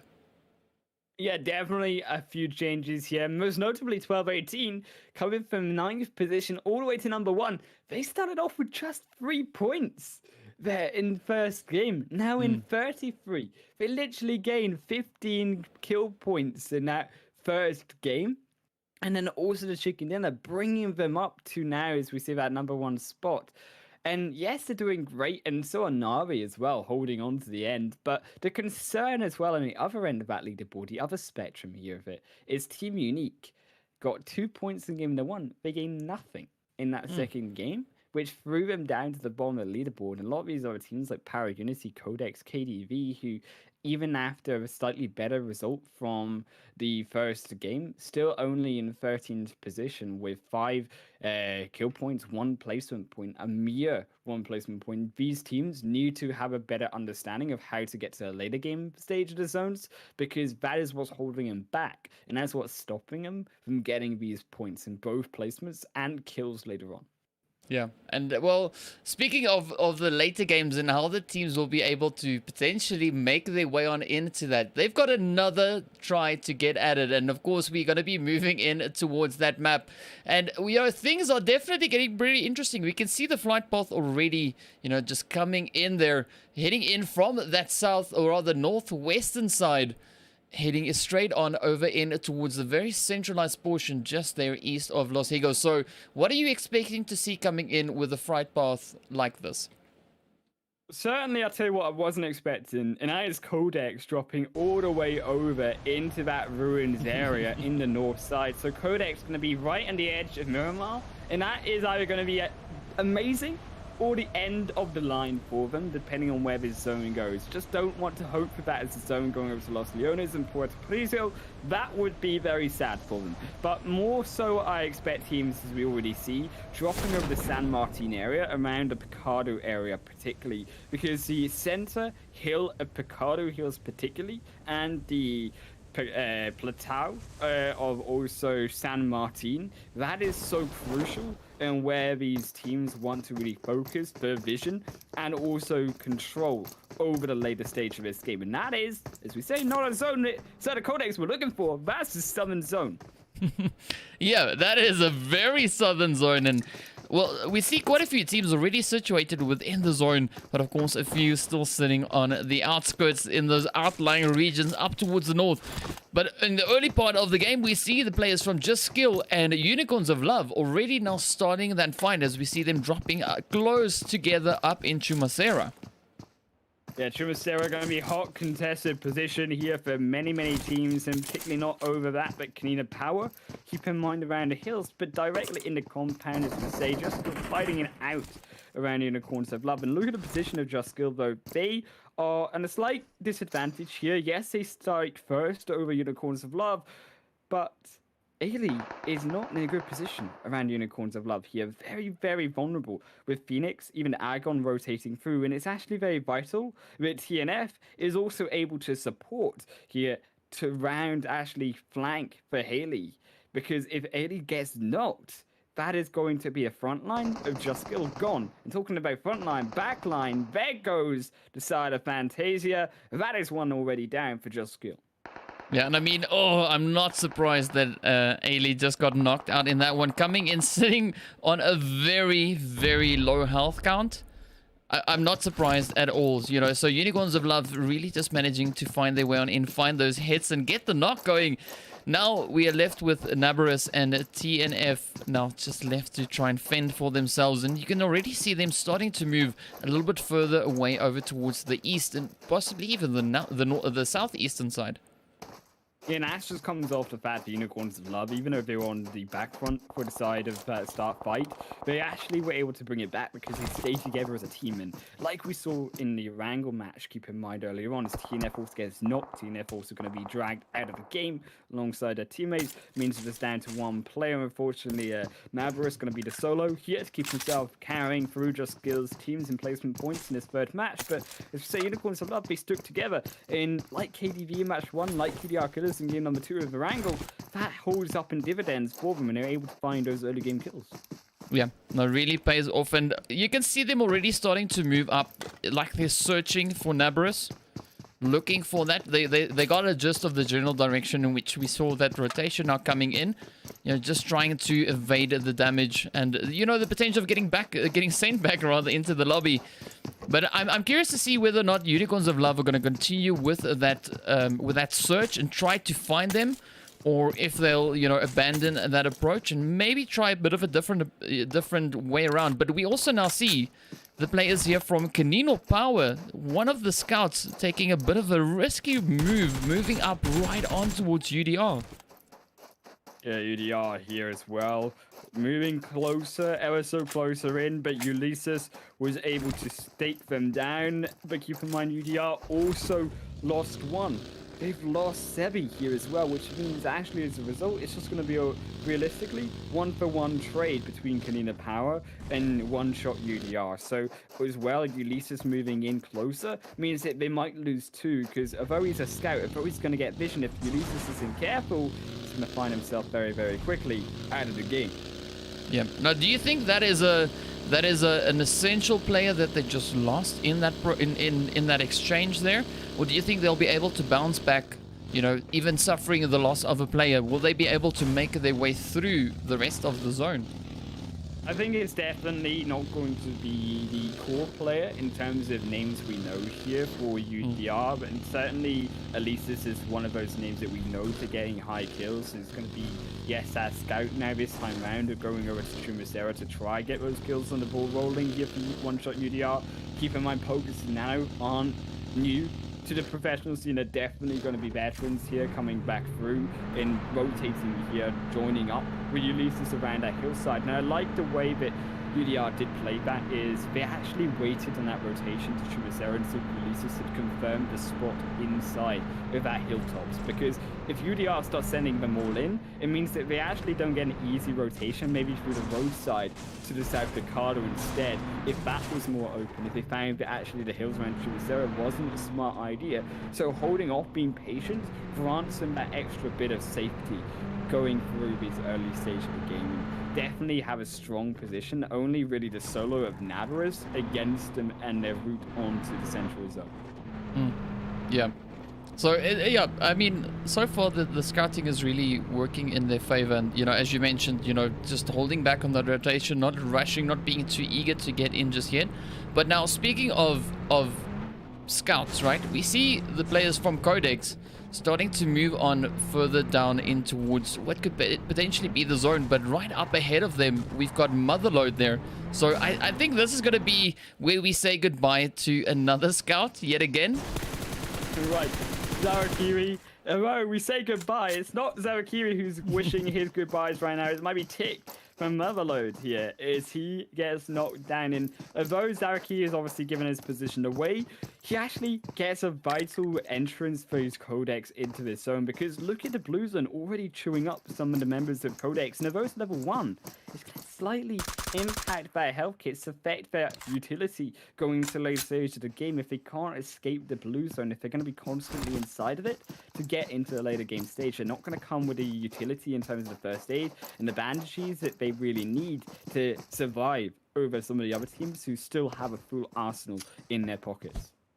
Yeah, and unfortunately for them, as you said, this is only the first phase, so that blue zone is only tickling at their health. You know, it's not as essential or not as impactful as we see in those later zones.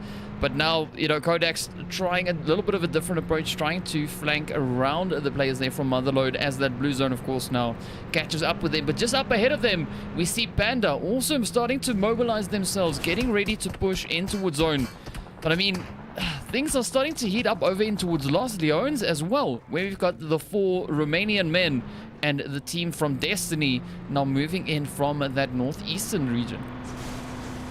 It's a surprising shift in terms of where the congestion is actually at and around Palo and Los Leones here, because keep in mind the playing path was more towards that western side, so actually seeing the congestion around the east is very surprising, and I think the teams aren't going to expect this. So apart from Panda, Qodex and Motherlode on this northwestern side, it's actually going to be a little bit of a shocker to Unicorns of Love around this Chumacera compound, because all north side of them is completely open for rotations right now if they choose to go that way.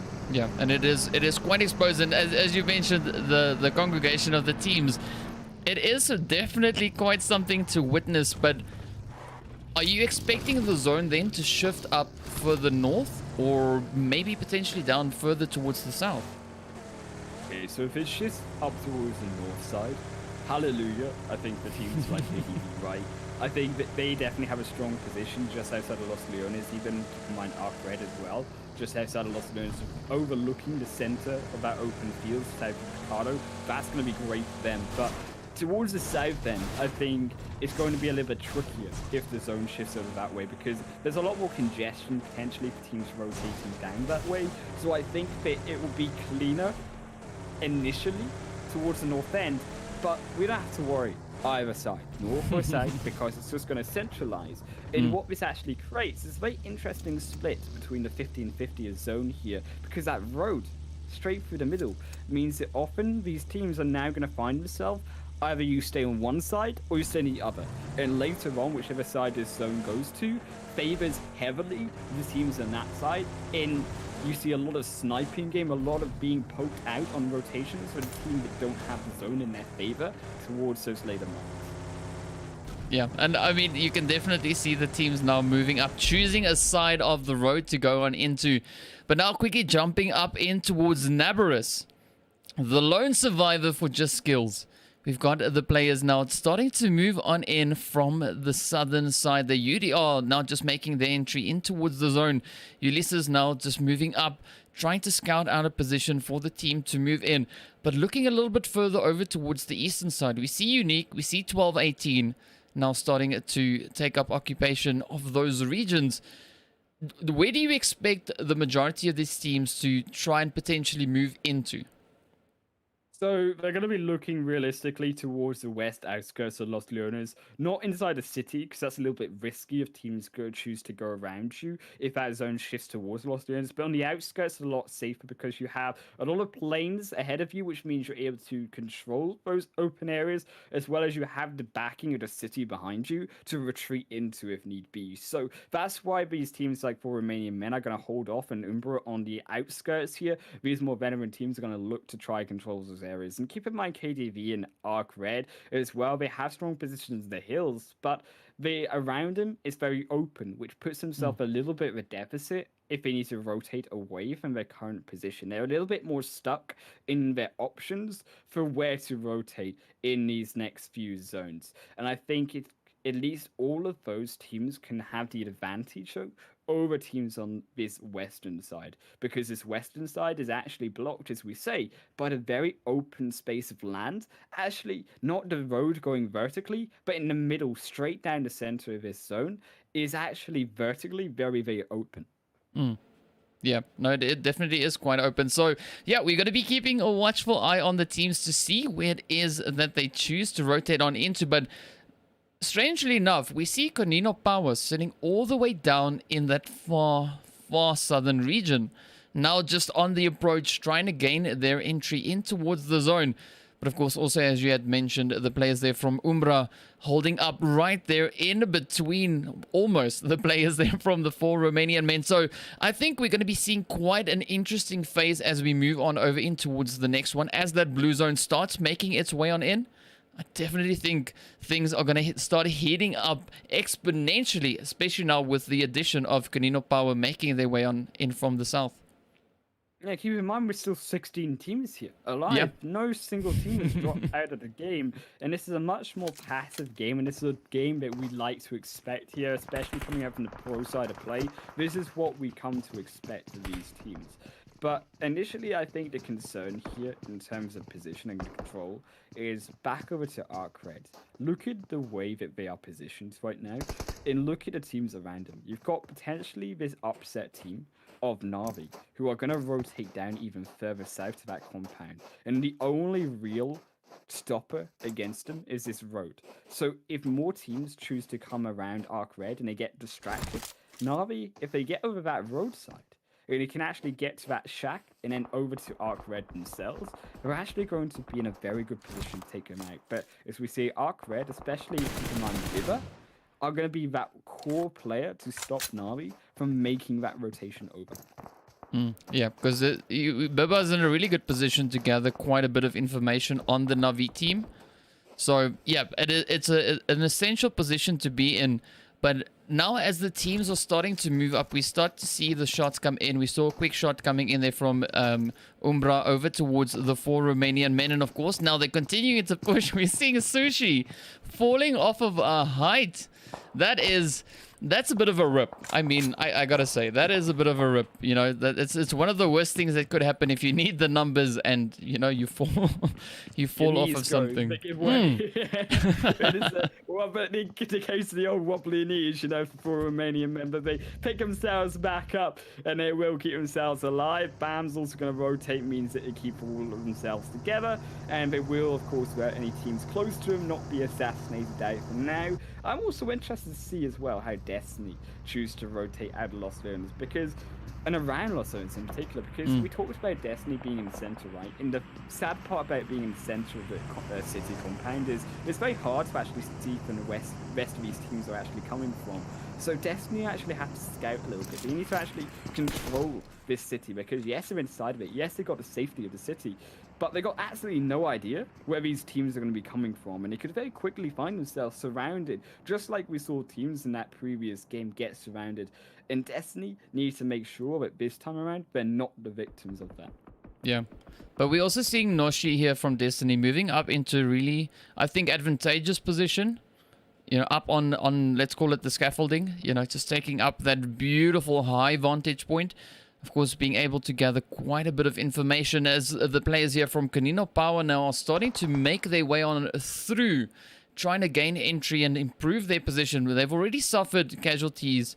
2 of their players getting sent into the lobby. And now, this is what we're left with. We've got Pioneer and ZCER. Let's go with that one.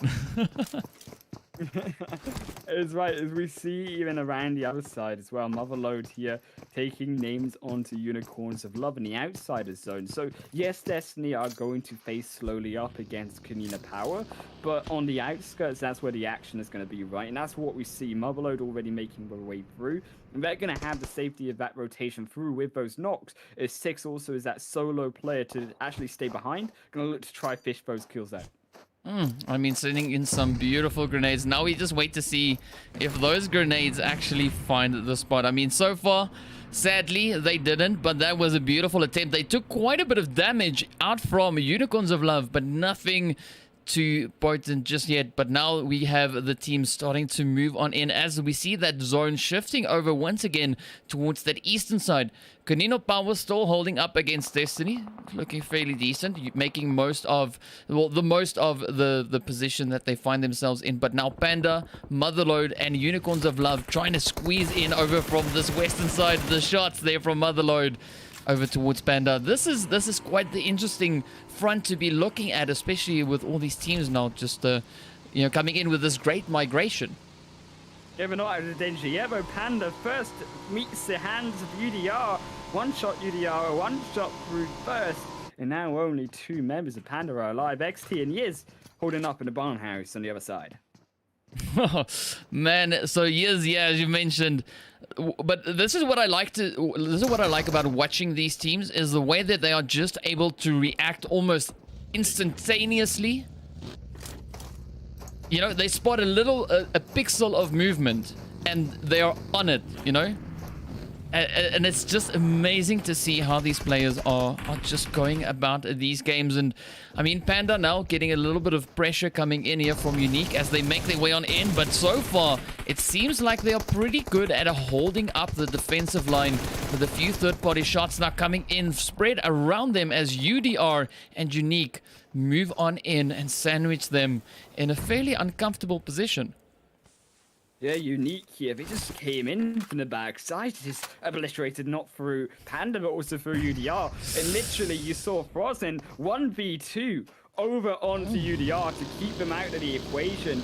And they take out Panda. Goodbye, see you later. And now the Unique now moving their way over to the second team that we look to take out, which was UDR, Pocus, Nano. Here, the two players split apart from their third man, which is Ulysses, all the way over on the other side. Yeah, I think that's a fairly decent position for Ulysses to be in. Seeing, you know, Nano and Pocus, they seem pretty comfortable in this position. They don't seem to be too threatened or feel too, you know, too exposed just yet. Managing to find a quick few cheeky shots over in towards Unique and forcing them to rethink their approach and just continuing that assault as they pick off a few more hits over in towards Frozen. But man, this, once again, now this zone is starting to heat up. We're seeing Destiny and the players there from 12-18 also starting with a few confrontations over towards the eastern side. So what do you expect? Where do you expect this final few zone shifts to be going? Do you think we're going to be seeing quite a big concentration over towards Los Leones, the city section? Or could we perhaps have a potential shift up in towards the north where it's a little bit more open? I think teams are going to try go through the city because the problem with north side is, look right now at the position of Umbra. This is the issue with the north side. Umbra are facing not only down on the bottom side, Qodex, but they actually can't move up because Romanian Men are the ones gatekeeping them from moving anywhere in this zone, which actually is very difficult for them, as losing now to Qodex, Prolord down at the front line means that they're actually slowly getting sucked by both teams out of this game. I mean, this is... Whoa, we're seeing the hits coming in as well as Unicorns of Love and Unique. Sorry for that weird segue, but I mean, the shots are coming in. We gotta mention the stuff, and yeah, you know, we see Umbra and Qodex just holding up on the edge of the zone. A few grenades now getting sent off, but Umbra still moving in, sitting on 4 players strong. So they've got the numbers working in their favor here. Yeah, I definitely think that Umbra here have the members' advantage here over Qodex, who are only 3-4 many men though. That's the issue right on top. And on the other side though, with the way this zone has gone, that is a scary part for 4 Romanian Men. It might be the respite here for Umbra, that 4 Romanian Men send their players over inside of this now 5th phase zone. It has shifted all the way over to the north side, and teams like RFRare, teams like KDV, who have been holding on to the quiet side of this north end, are going to have to wake the heck up, because now the rest of the teams are coming into their play game. Yeah, and the pressure is definitely on. We see the players here from Qodex now once again. They now pushing in on towards Umbra. They're not wasting time or holding back on anything. Coming in, trying to find a few shots rather.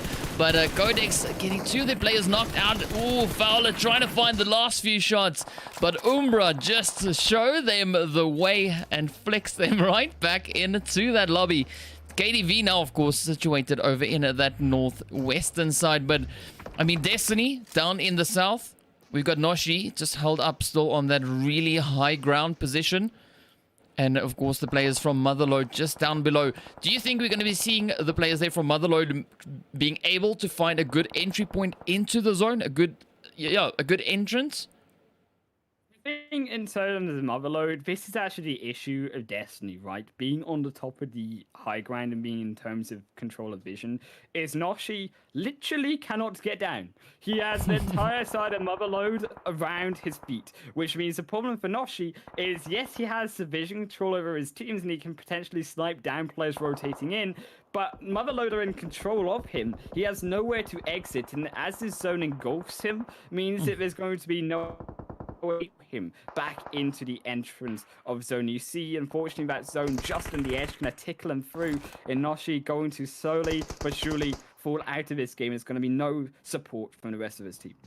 Yeah, and I mean, we come in As Destiny is getting knocked out by the blue zone and the players up ahead of him. Well, not yet, but there is some potential on that. But we're seeing quite a line of players now just on the outskirts of the zone, in the outlying regions. We got Navi, we've got Unique, we've got Konina Power, we've got 1218, we've got Destiny, we've got Motherlode, we've got Unicorns of Love.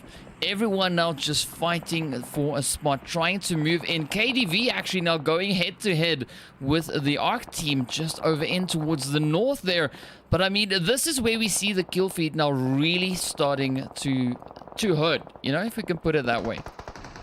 Yeah, certainly KDV are feeling the pain right now against Arc, but 1218 are also coming in for some of that action, some of that juice out of these kill feeds, as Arc here are going to be the ones entering into combat over KDV, as we said. Keep in mind, KDV Power also up against 4 Romanian Men are knocking down to 1 man at a time. Here is now 2 members of 4 Romanian Men down. The only man to stand up here strong is Bam. He has to hold up against all of the rest of these teams now.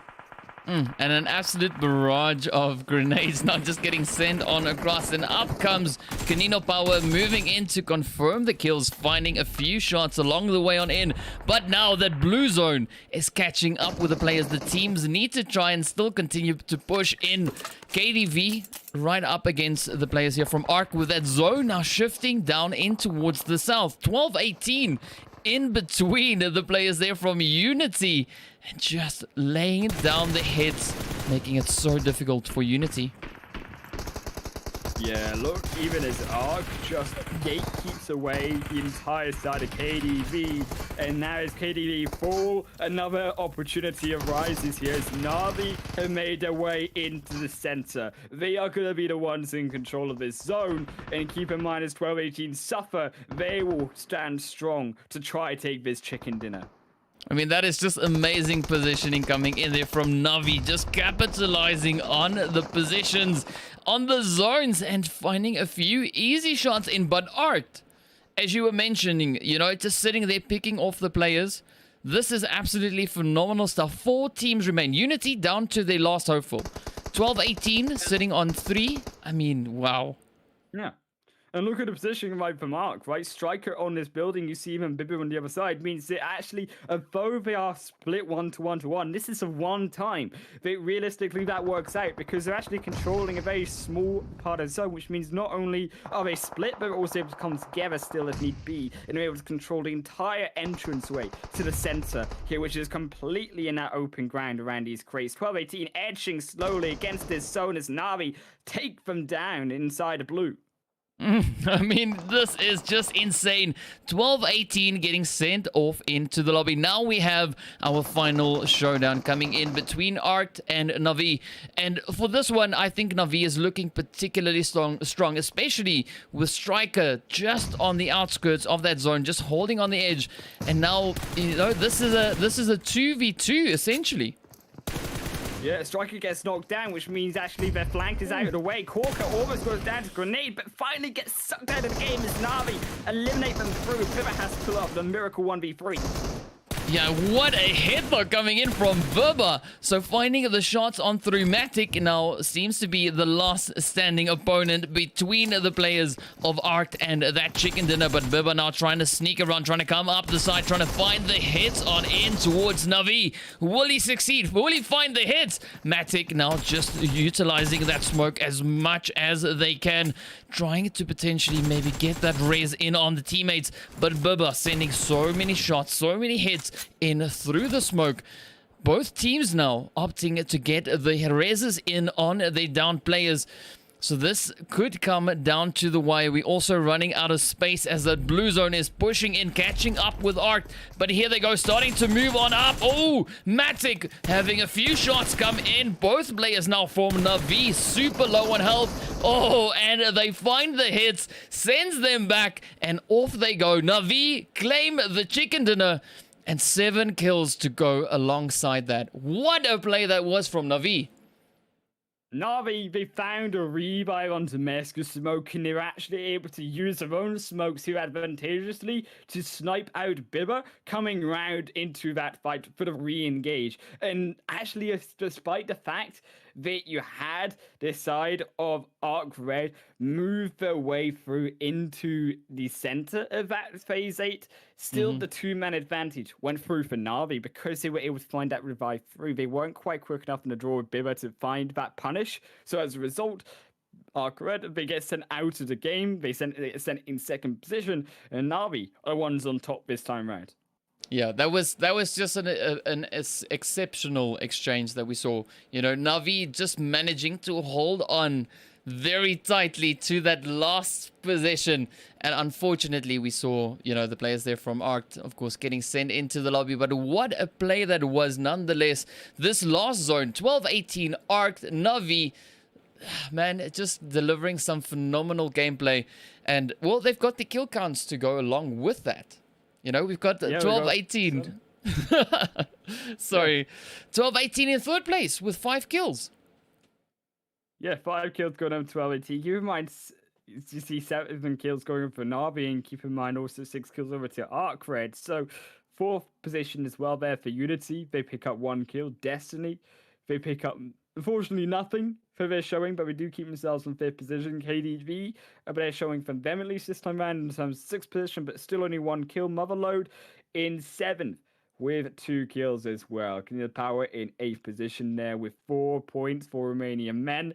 In 9th with 1, and 10th position also Unique take up 4, 6, 7 kills as well. So Unique bringing out the kill points even over in 10th. Yeah, I mean, that was a really impressive kill count. I mean, just judging on what we saw in this match, yeah, absolutely phenomenal stuff. And Unicorns of Love coming in 11th place with 6 kills. I mean, so still holding on to those points, even though they got sent back in 11th place. We just saw them, you know, squeezing the last little bit of life out of the opponents before getting sent on back. But yeah, absolutely phenomenal stuff. And we got Umbra then coming in to 12th place there with the 4 kills. We got the players from UDR taking 13th place with 2 kills. Qodex coming in 14th with 1. We had Panda, of course, finishing up in 15th with 1 kill. And then the players from Just Skills getting sent back in 16th place, empty-handed. But what a challenging match that was, especially with that zone taking us all the way in towards Los Leones. Yeah, it was a pretty crazy zone to finish us off around the city of Los Leones, which was not a compliment to the playing path at all, which made it pretty tricky for these teams to find a way in, as we saw a lot of them getting gatekeeped out. And because of the fact that 16 teams were still alive, to the point where these zones started to shift pretty harshly against them. But talking about harsh zones, talking about difficult rotations in, it's not over yet, I'm afraid, DK, because Sanhok is just around the corner, and that is the most brutal map of them all.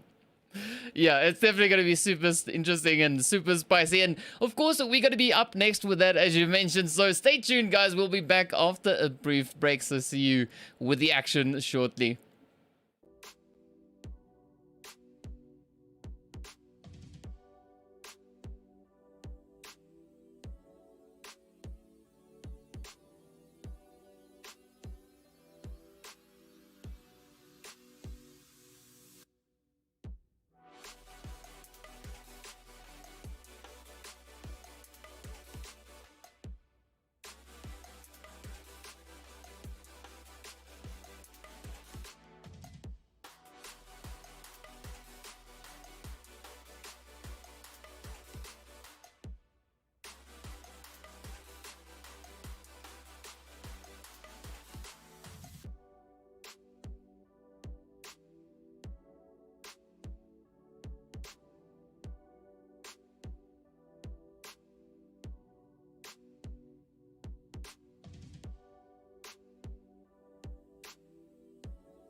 What's up, guys? All right, here we go. The last match of day one is upon us. We're about to get into the action. And of course, we've had quite a bit of it. And looking at this leaderboard, woo, spicy, spicy stuff. Yeah, Navi, they're slowly making their way up to the top. In fact, they finally reached the top here. 52 points in one chicken dinner, just coming off with the winner. The chicken dinner point of his third game on Miramar. They are now in #1 spot for his final game. It's 12-18. They take up second position, bumped down just a little bit, but bumped down even further on teams like Motherlode and Konina Power in terms of their standings here on the leaderboard. Yes, they're in third and fourth position, but they have not been having the games that they needed to in these games 2 and game 3. And teams like Arcred, teams like Unicorns of Love are slowly edging their way up ever so closer to them. Yeah, and I mean, this is a very good way, I think, to get day one started. You know, seeing the teams that we get that nice consistency from starting to show, and it's you know, it's pretty evident looking at the leaderboard. But yeah, I'm quite excited to see how things are going to be looking once we get into the later games. You know, like tomorrow or the day after. I'm quite keen to get into that. But of course, you know, as we are getting ready and prepped on up, we're about to move into this lobby to see this last match come in with the action. And, well, as you can see, of course, it is the Sanhok map. So what are you expecting to see on Sanhok? I know you said before we ended the previous zone, you said, you know, we're going to be seeing a lot of uncomfortable things across the board. So, yeah.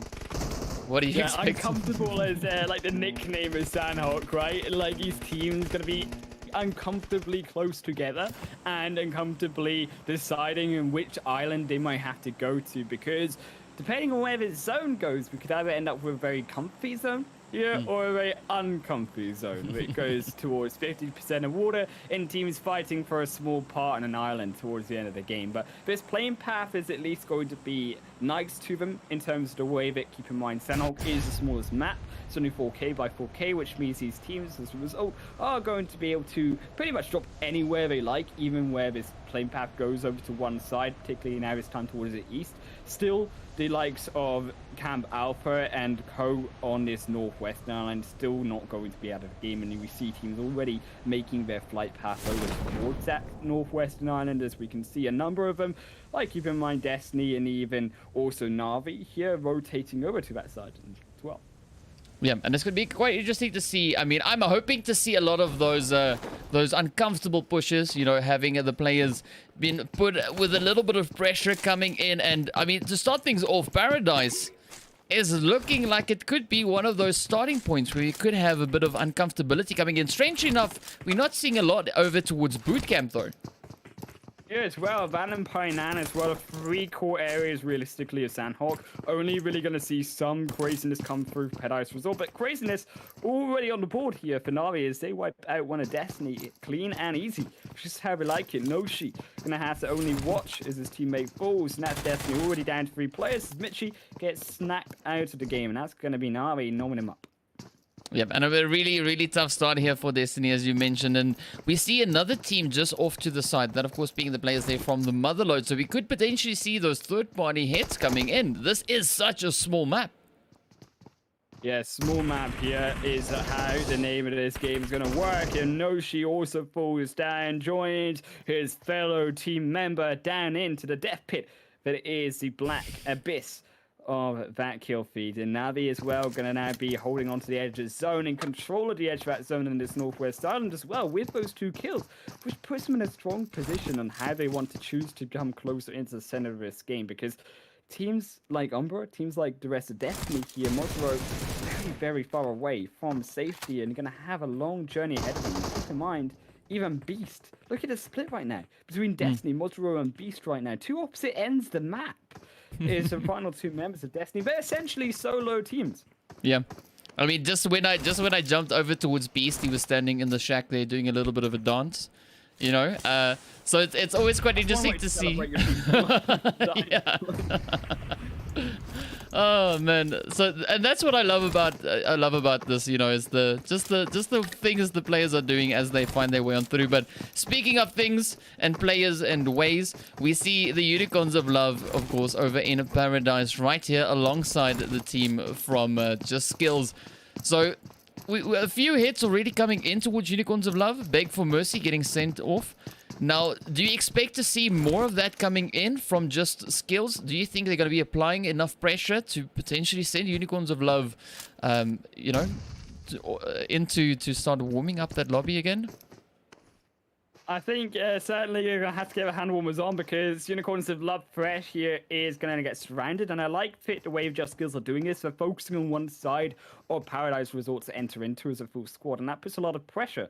As we said, already lost one. Fresh now potentially going to be the second out. But I also like the counter rotation that Unicorns of Love are making. Phoenix and Argon are going round to try cut off TNF on that flank side, which actually puts a lot of pressure on TNF. He knew that he was under that rock. He got put down to half health by the grenade, just not able to one-shot him throughout the game, and that's actually at least crucial here for the side of Just Skill to keep up that pressure and keep up that uncertainty to stop Argon and Phoenix aggressing further and stopping the rest of Just Skill from moving closer in into the compound. Yeah, I mean, we're definitely seeing a bit of funneling coming in here. But yeah, it'd be interesting to see whether or not Unicorns of Love will be able to break the hold that Just Skill has on them. And so far, it seems like that is exactly what they're doing. Finding those hits in towards TNF, being able to isolate him from the rest of the squad, finding the shots. And now we're left to see what the Just Skills team is going to be doing. Will they be able to make a bit of a comeback against Unicorns? Will it be Just Skills? Or will it be luck? Yeah, I feel like they're a little bit indecisive of what we want to do. Ailey needs to move ever so slightly further. The problem with Ailey is Phoenix is literally pinning them down. You see Ailey getting popped a little bit of bullets inside of him, and as a result, they can't really move anywhere outside of that smoke. And also Ansaya here as well, having to move back. So it's a retreat actually this time round, and the retreat is not the way you want to go when TNF is crawling his way to try to be revived. And as a result, he just gets sniped out by Fresh. He will get caught on the stairwell and now be one out. 1-for-1 trade now, going back in favor of Unicorns of Love. The advantage inside the compound. I'm liking the positioning that we see here from Unicorns of Love. I mean, we've got Ago, so, you know, set on the side there, just keeping a watchful eye. And then, of course, the rest of the team, as you mentioned, you know, moving back in towards the compounds. Phoenix and Fresh. They're looking pretty fresh with the way that they are moving about, and hopefully they could, you know, find those shots in towards Just Skill, but it seems like Just Skill is now starting to fall back and retreat, move further in towards that zone for some potential better positioning. You know, I liked in terms of positioning, we look further down to actually the teams that were in Bootcamp and Painan, and particularly Motherlode here. They came out of Bootcamp immediately, and they've actually centered around that hillside towards the south of Bootcamp. That's really important because that is one of the highest spots in Sanhok, and as a result, they actually get a good sense of vision over Arc Red below them. And coming off that mountain, that's crucial, is that zone in particular goes over towards that northeastern side. But the problem is they have to cross the road. Once again, and the road is the scary part of their crossing. Here is Arc Red are going to be the ones in control of that, and at least they push them out a little bit back towards Arc Red, moving to now to the center of the zone. By the way, this zone has gone, so that does provide a little bit of respite for Motherlode and will actually allow them to rotate maybe that flank side down to the south, maybe towards KDV on their journey towards the outskirts of this zone. Inside the zone for Romanian Men, fighting over Just Skill. Yeah, and they're finding them with some beautiful hits there. It's an interesting approach that you see. You know, they rotated out from Paradise. Things seem to be fine, but then the 4 Romanian men just lying in wait, waiting for that, and now just starting to apply the pressure as they start sending these grenades on over towards them. But of course, the action is drawing the attention from the teams in the vicinity.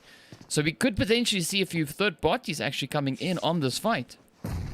Yeah, as well, keep in mind Unicorns of Love rotating down as well as Navi. And even down on the other end, keep in mind Arc Red moving her closer to this really crossroads in terms of the roads itself here. And this is a very important compound for these teams to control because of its centralarity here inside of the zone, and also the fact that you actually have a lot of high ground around it that you can move to and escape to if you actually have control over it. The problem is there's little control here for Romanian Men, as they had to actually hold off Just Skill. Now it will strengthen up a little bit because you obviously have moved Just Skill just down to Navarus. Once again, the solo player, just like game number 3. And Just Skill, unfortunately, on their last legs for the final game. This time, hopefully, though, we'll keep up Navarus a little bit longer alive. We're seeing the players there from Unicorns of Love now moving in. And as you mentioned, Navi coming in right behind the players moving in from that northern region. So, was that north? Yeah, that's north. Just got confused. I was looking at the wrong team. But here we go. Unicorns of Love making their way through. Just not moving up a lot, though. It's a little bit of a rotation there. Not a very... I wouldn't say they're really committed to that rotation just yet. But, I mean, this opens things up now for Navi to start moving in, and they could potentially just capitalize on that little bit of chaos that we see coming in there from the Unicorns of Love.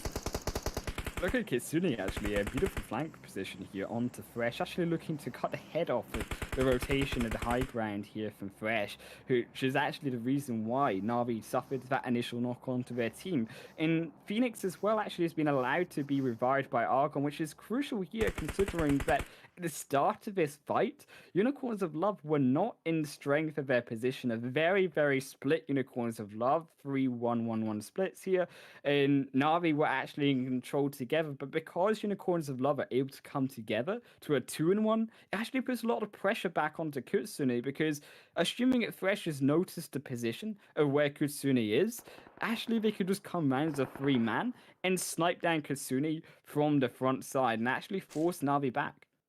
Yeah, that could definitely be something, but I don't think, looking at the positioning of Fresh there, that he has necessarily spotted, you know, the player that's just down below.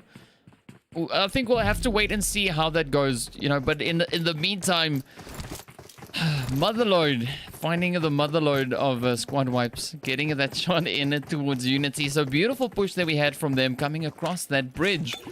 A little bit of a gatekeep, I could almost say.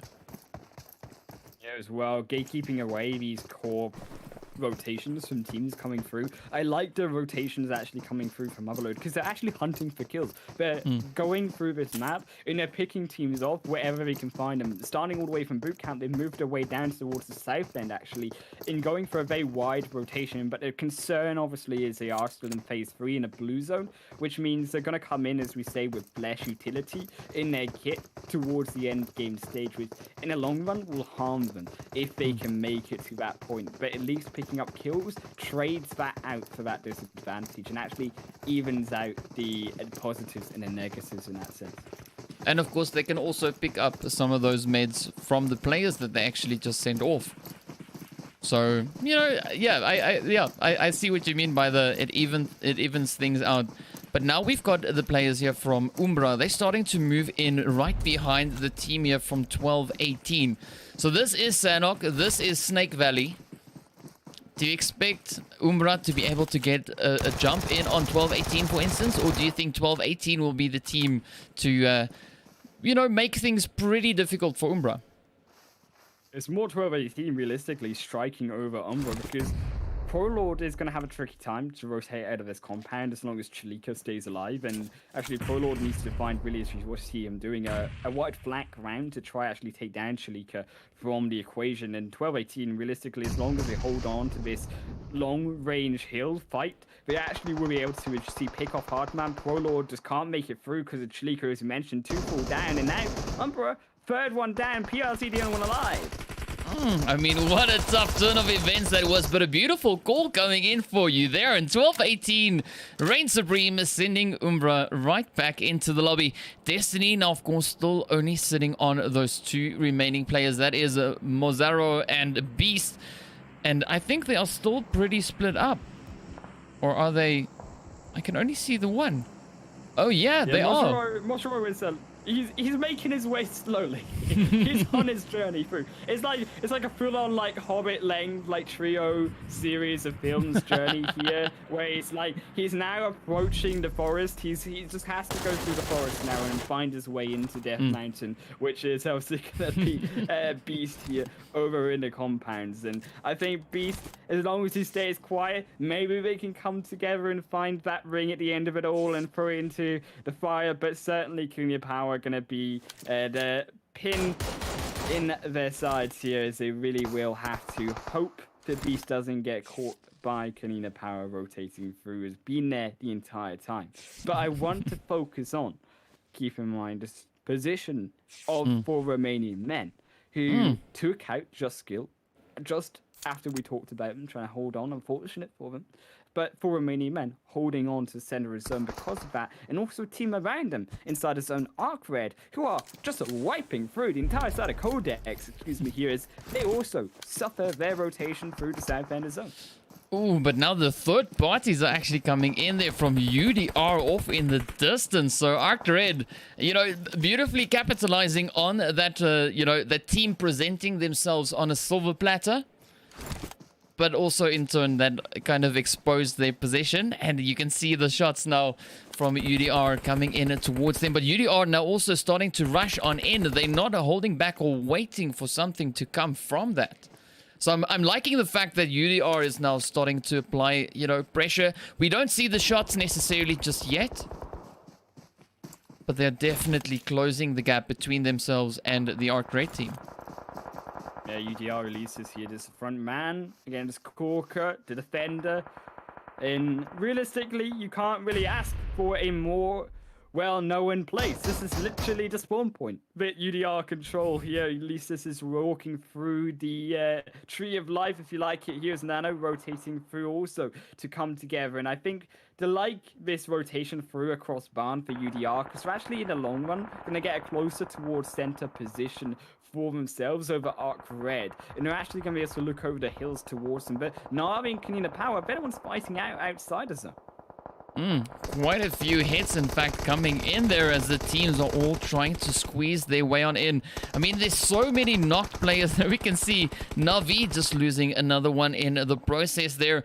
The shot that we saw now there on Motherlode, was that Motherlode? Was that the red zone coming into play, or was that an explosion? That was just the explosion. That was just Motherlode getting popped out of existence. As the rest of Arc Red and Konina Power come in between them. And 4 Romanian men, still here is standing strong in the center of his zone. As we said, this was going to be a core compound around his crossroads, going to be in the center of his zone, and it stayed in the center of zone here, and this is why they've been able to actually gatekeep so many teams out using the safety of those houses as well. But Konina Power not so safe. Finding quite a few hits though over towards 12-18. Tulika now left to defend as Konina start pushing on in, rushing on up. Ooh!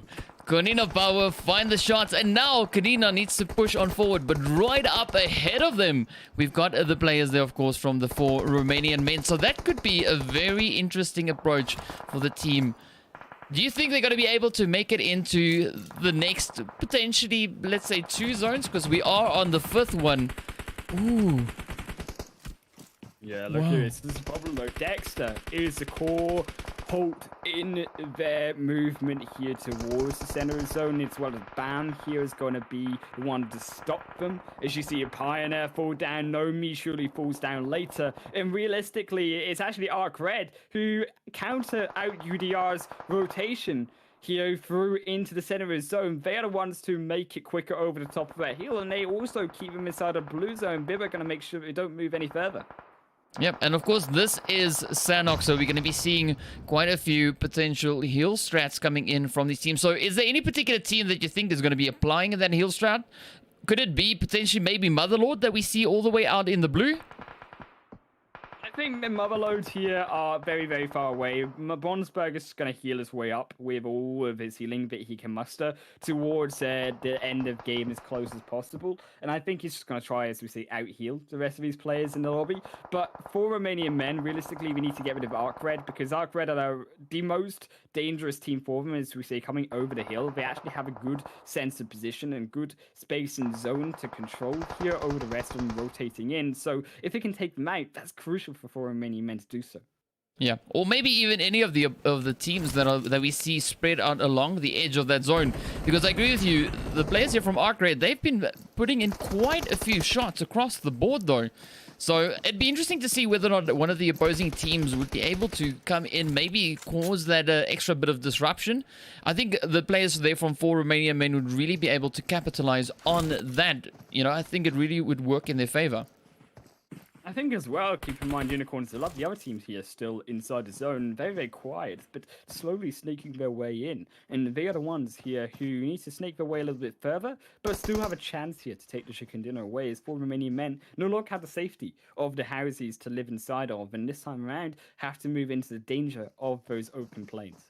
Yeah, I mean, Arc Red just looking absolutely... They're looking pretty decent, I'm not gonna lie. I mean, 4 players... Full squad moving into the 7th phase.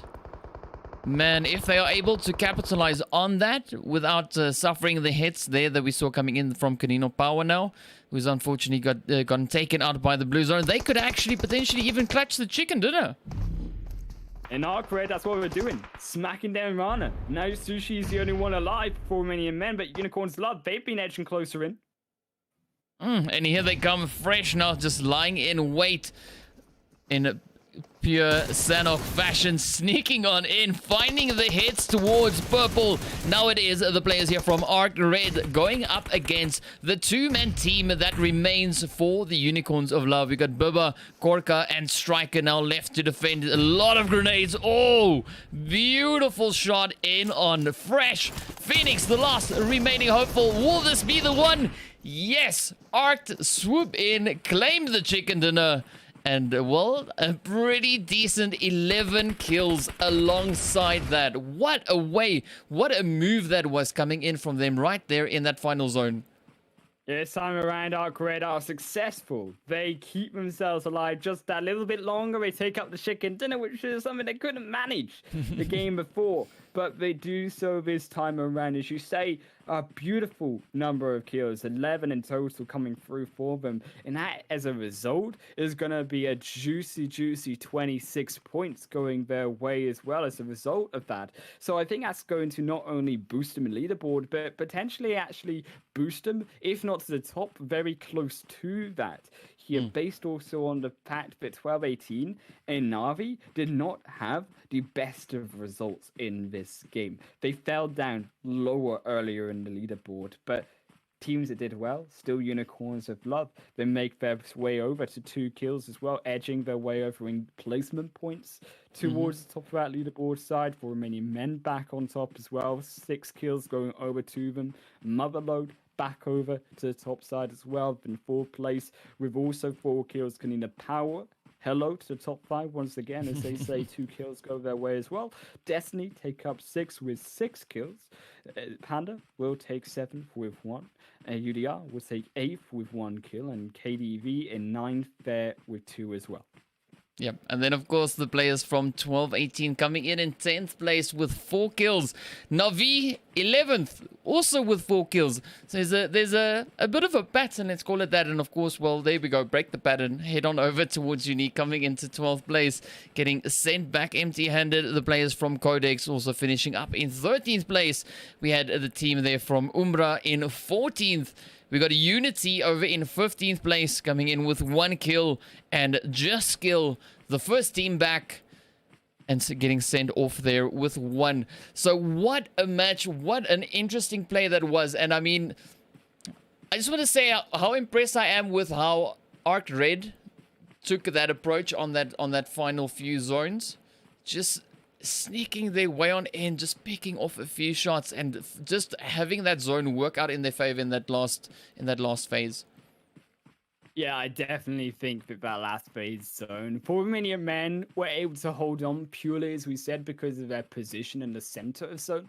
But Arc Red, they not only stopped the side of UDR from moving their way through into the center of zone as well, who potentially one-shot UDR were the ones to gatekeep them through coming out of barn, but they were actually able to snipe them down and counter-rotate them across that hill by aggressive team, but just being the ones to get it into the zone quicker, and they were the ones over the hill first, as we say, to stop them crossing over as well. And I think as well, the likes of Unicorns of Love did play a very smart game, rotating slowly into the zone rather than being some of the rest of the teams. They were a bit quicker, a bit more decisive, like keep in mind Navi, Konina Power, who were these teams who were looking towards the center of the zone, who were looking very aggressive towards the center of the zone, picking up team fights along the way, and were the ones that actually, as a result, were the ones that were falling down earlier on. So smart play from Unicorns Love, all the way from Paradise Resort, taking out just skill, and then moving the way slowly down into the zone by the end. Yeah, there was definitely a slow, steady approach that we saw coming. But I also want to talk then about Motherlode. Right, we saw those few kills that they managed to sneak in all the way down in the blue zone over towards that southwestern region. Now, you mentioned their rotations when we were on that section or that segment or whatever, Right. and I mean, do you think it was a wise decision for them to push all the way out into that blue zone, then turn around and try and get back into the zone? I think in terms of Motherlode, right, they picked up those 4 early kills, but the problem was with Motherlode is they picked up those kills early on. Yes, they wiped a team, but those were the only kills they found. They never found any more kills going to the center of zone. So yes, they grabbed themselves the 4th position, but the placement points are not going to be as much worth it, based on, of course, keep in mind new results. There are only 15 points for a chicken dinner this time around compared to last year this time around where it's 20. So I think that there's a lot more focus generally around kills, and majority of teams will say that kills are going to be the way to win any tournament that you go into. So as a result, they had the right idea, but they weren't quick enough in the draw to rotate back through into getting more kills on their journey to the central zone. They actually just got gatekeeped by the blue zone, of all things, because they went so deep initially into it. And that's what you saw at the end of the game. Through 2 phases, 3 phases almost towards the end, people were just healing. They were just trying to survive. And yes, you get 4th place in that, but you're getting no further in terms of kill points. And we saw quite a bit of healing coming in from Bronsberg, you know, just hanging on the edge of that zone, not being able to squeeze in. He survived. He survived. But I think as well, right, we had to keep in mind that Navi over in 11th position.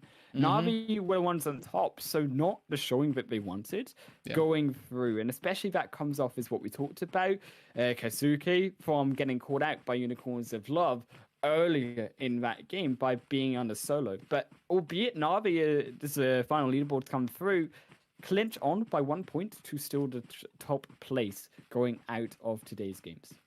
Yeah, that is definitely quite a bit of a change that we've got on our final leaderboard. As you see there, as you mentioned, Navi moving in, clutching that pole position for the end, but only with 1 point. They were 1 point ahead. But the thing that worked in their favor there especially is the kill points. I mean, just look at that. 25 kills. Yeah. Some nice aggression at the end of the day, you know, obviously pays off. And that worked out really well for them. And then, of course, you got the players there from Arc Red sitting over in 2nd position. 1 point behind Navi. What a position to end it off. And our 4 chicken dinner teams right up there in the top 5. And, I mean, how's that, though? Unicorns of Love in 4th place, in the mix, in between the 4 chicken dinner winners. Wow, that is a mouthful. Yeah.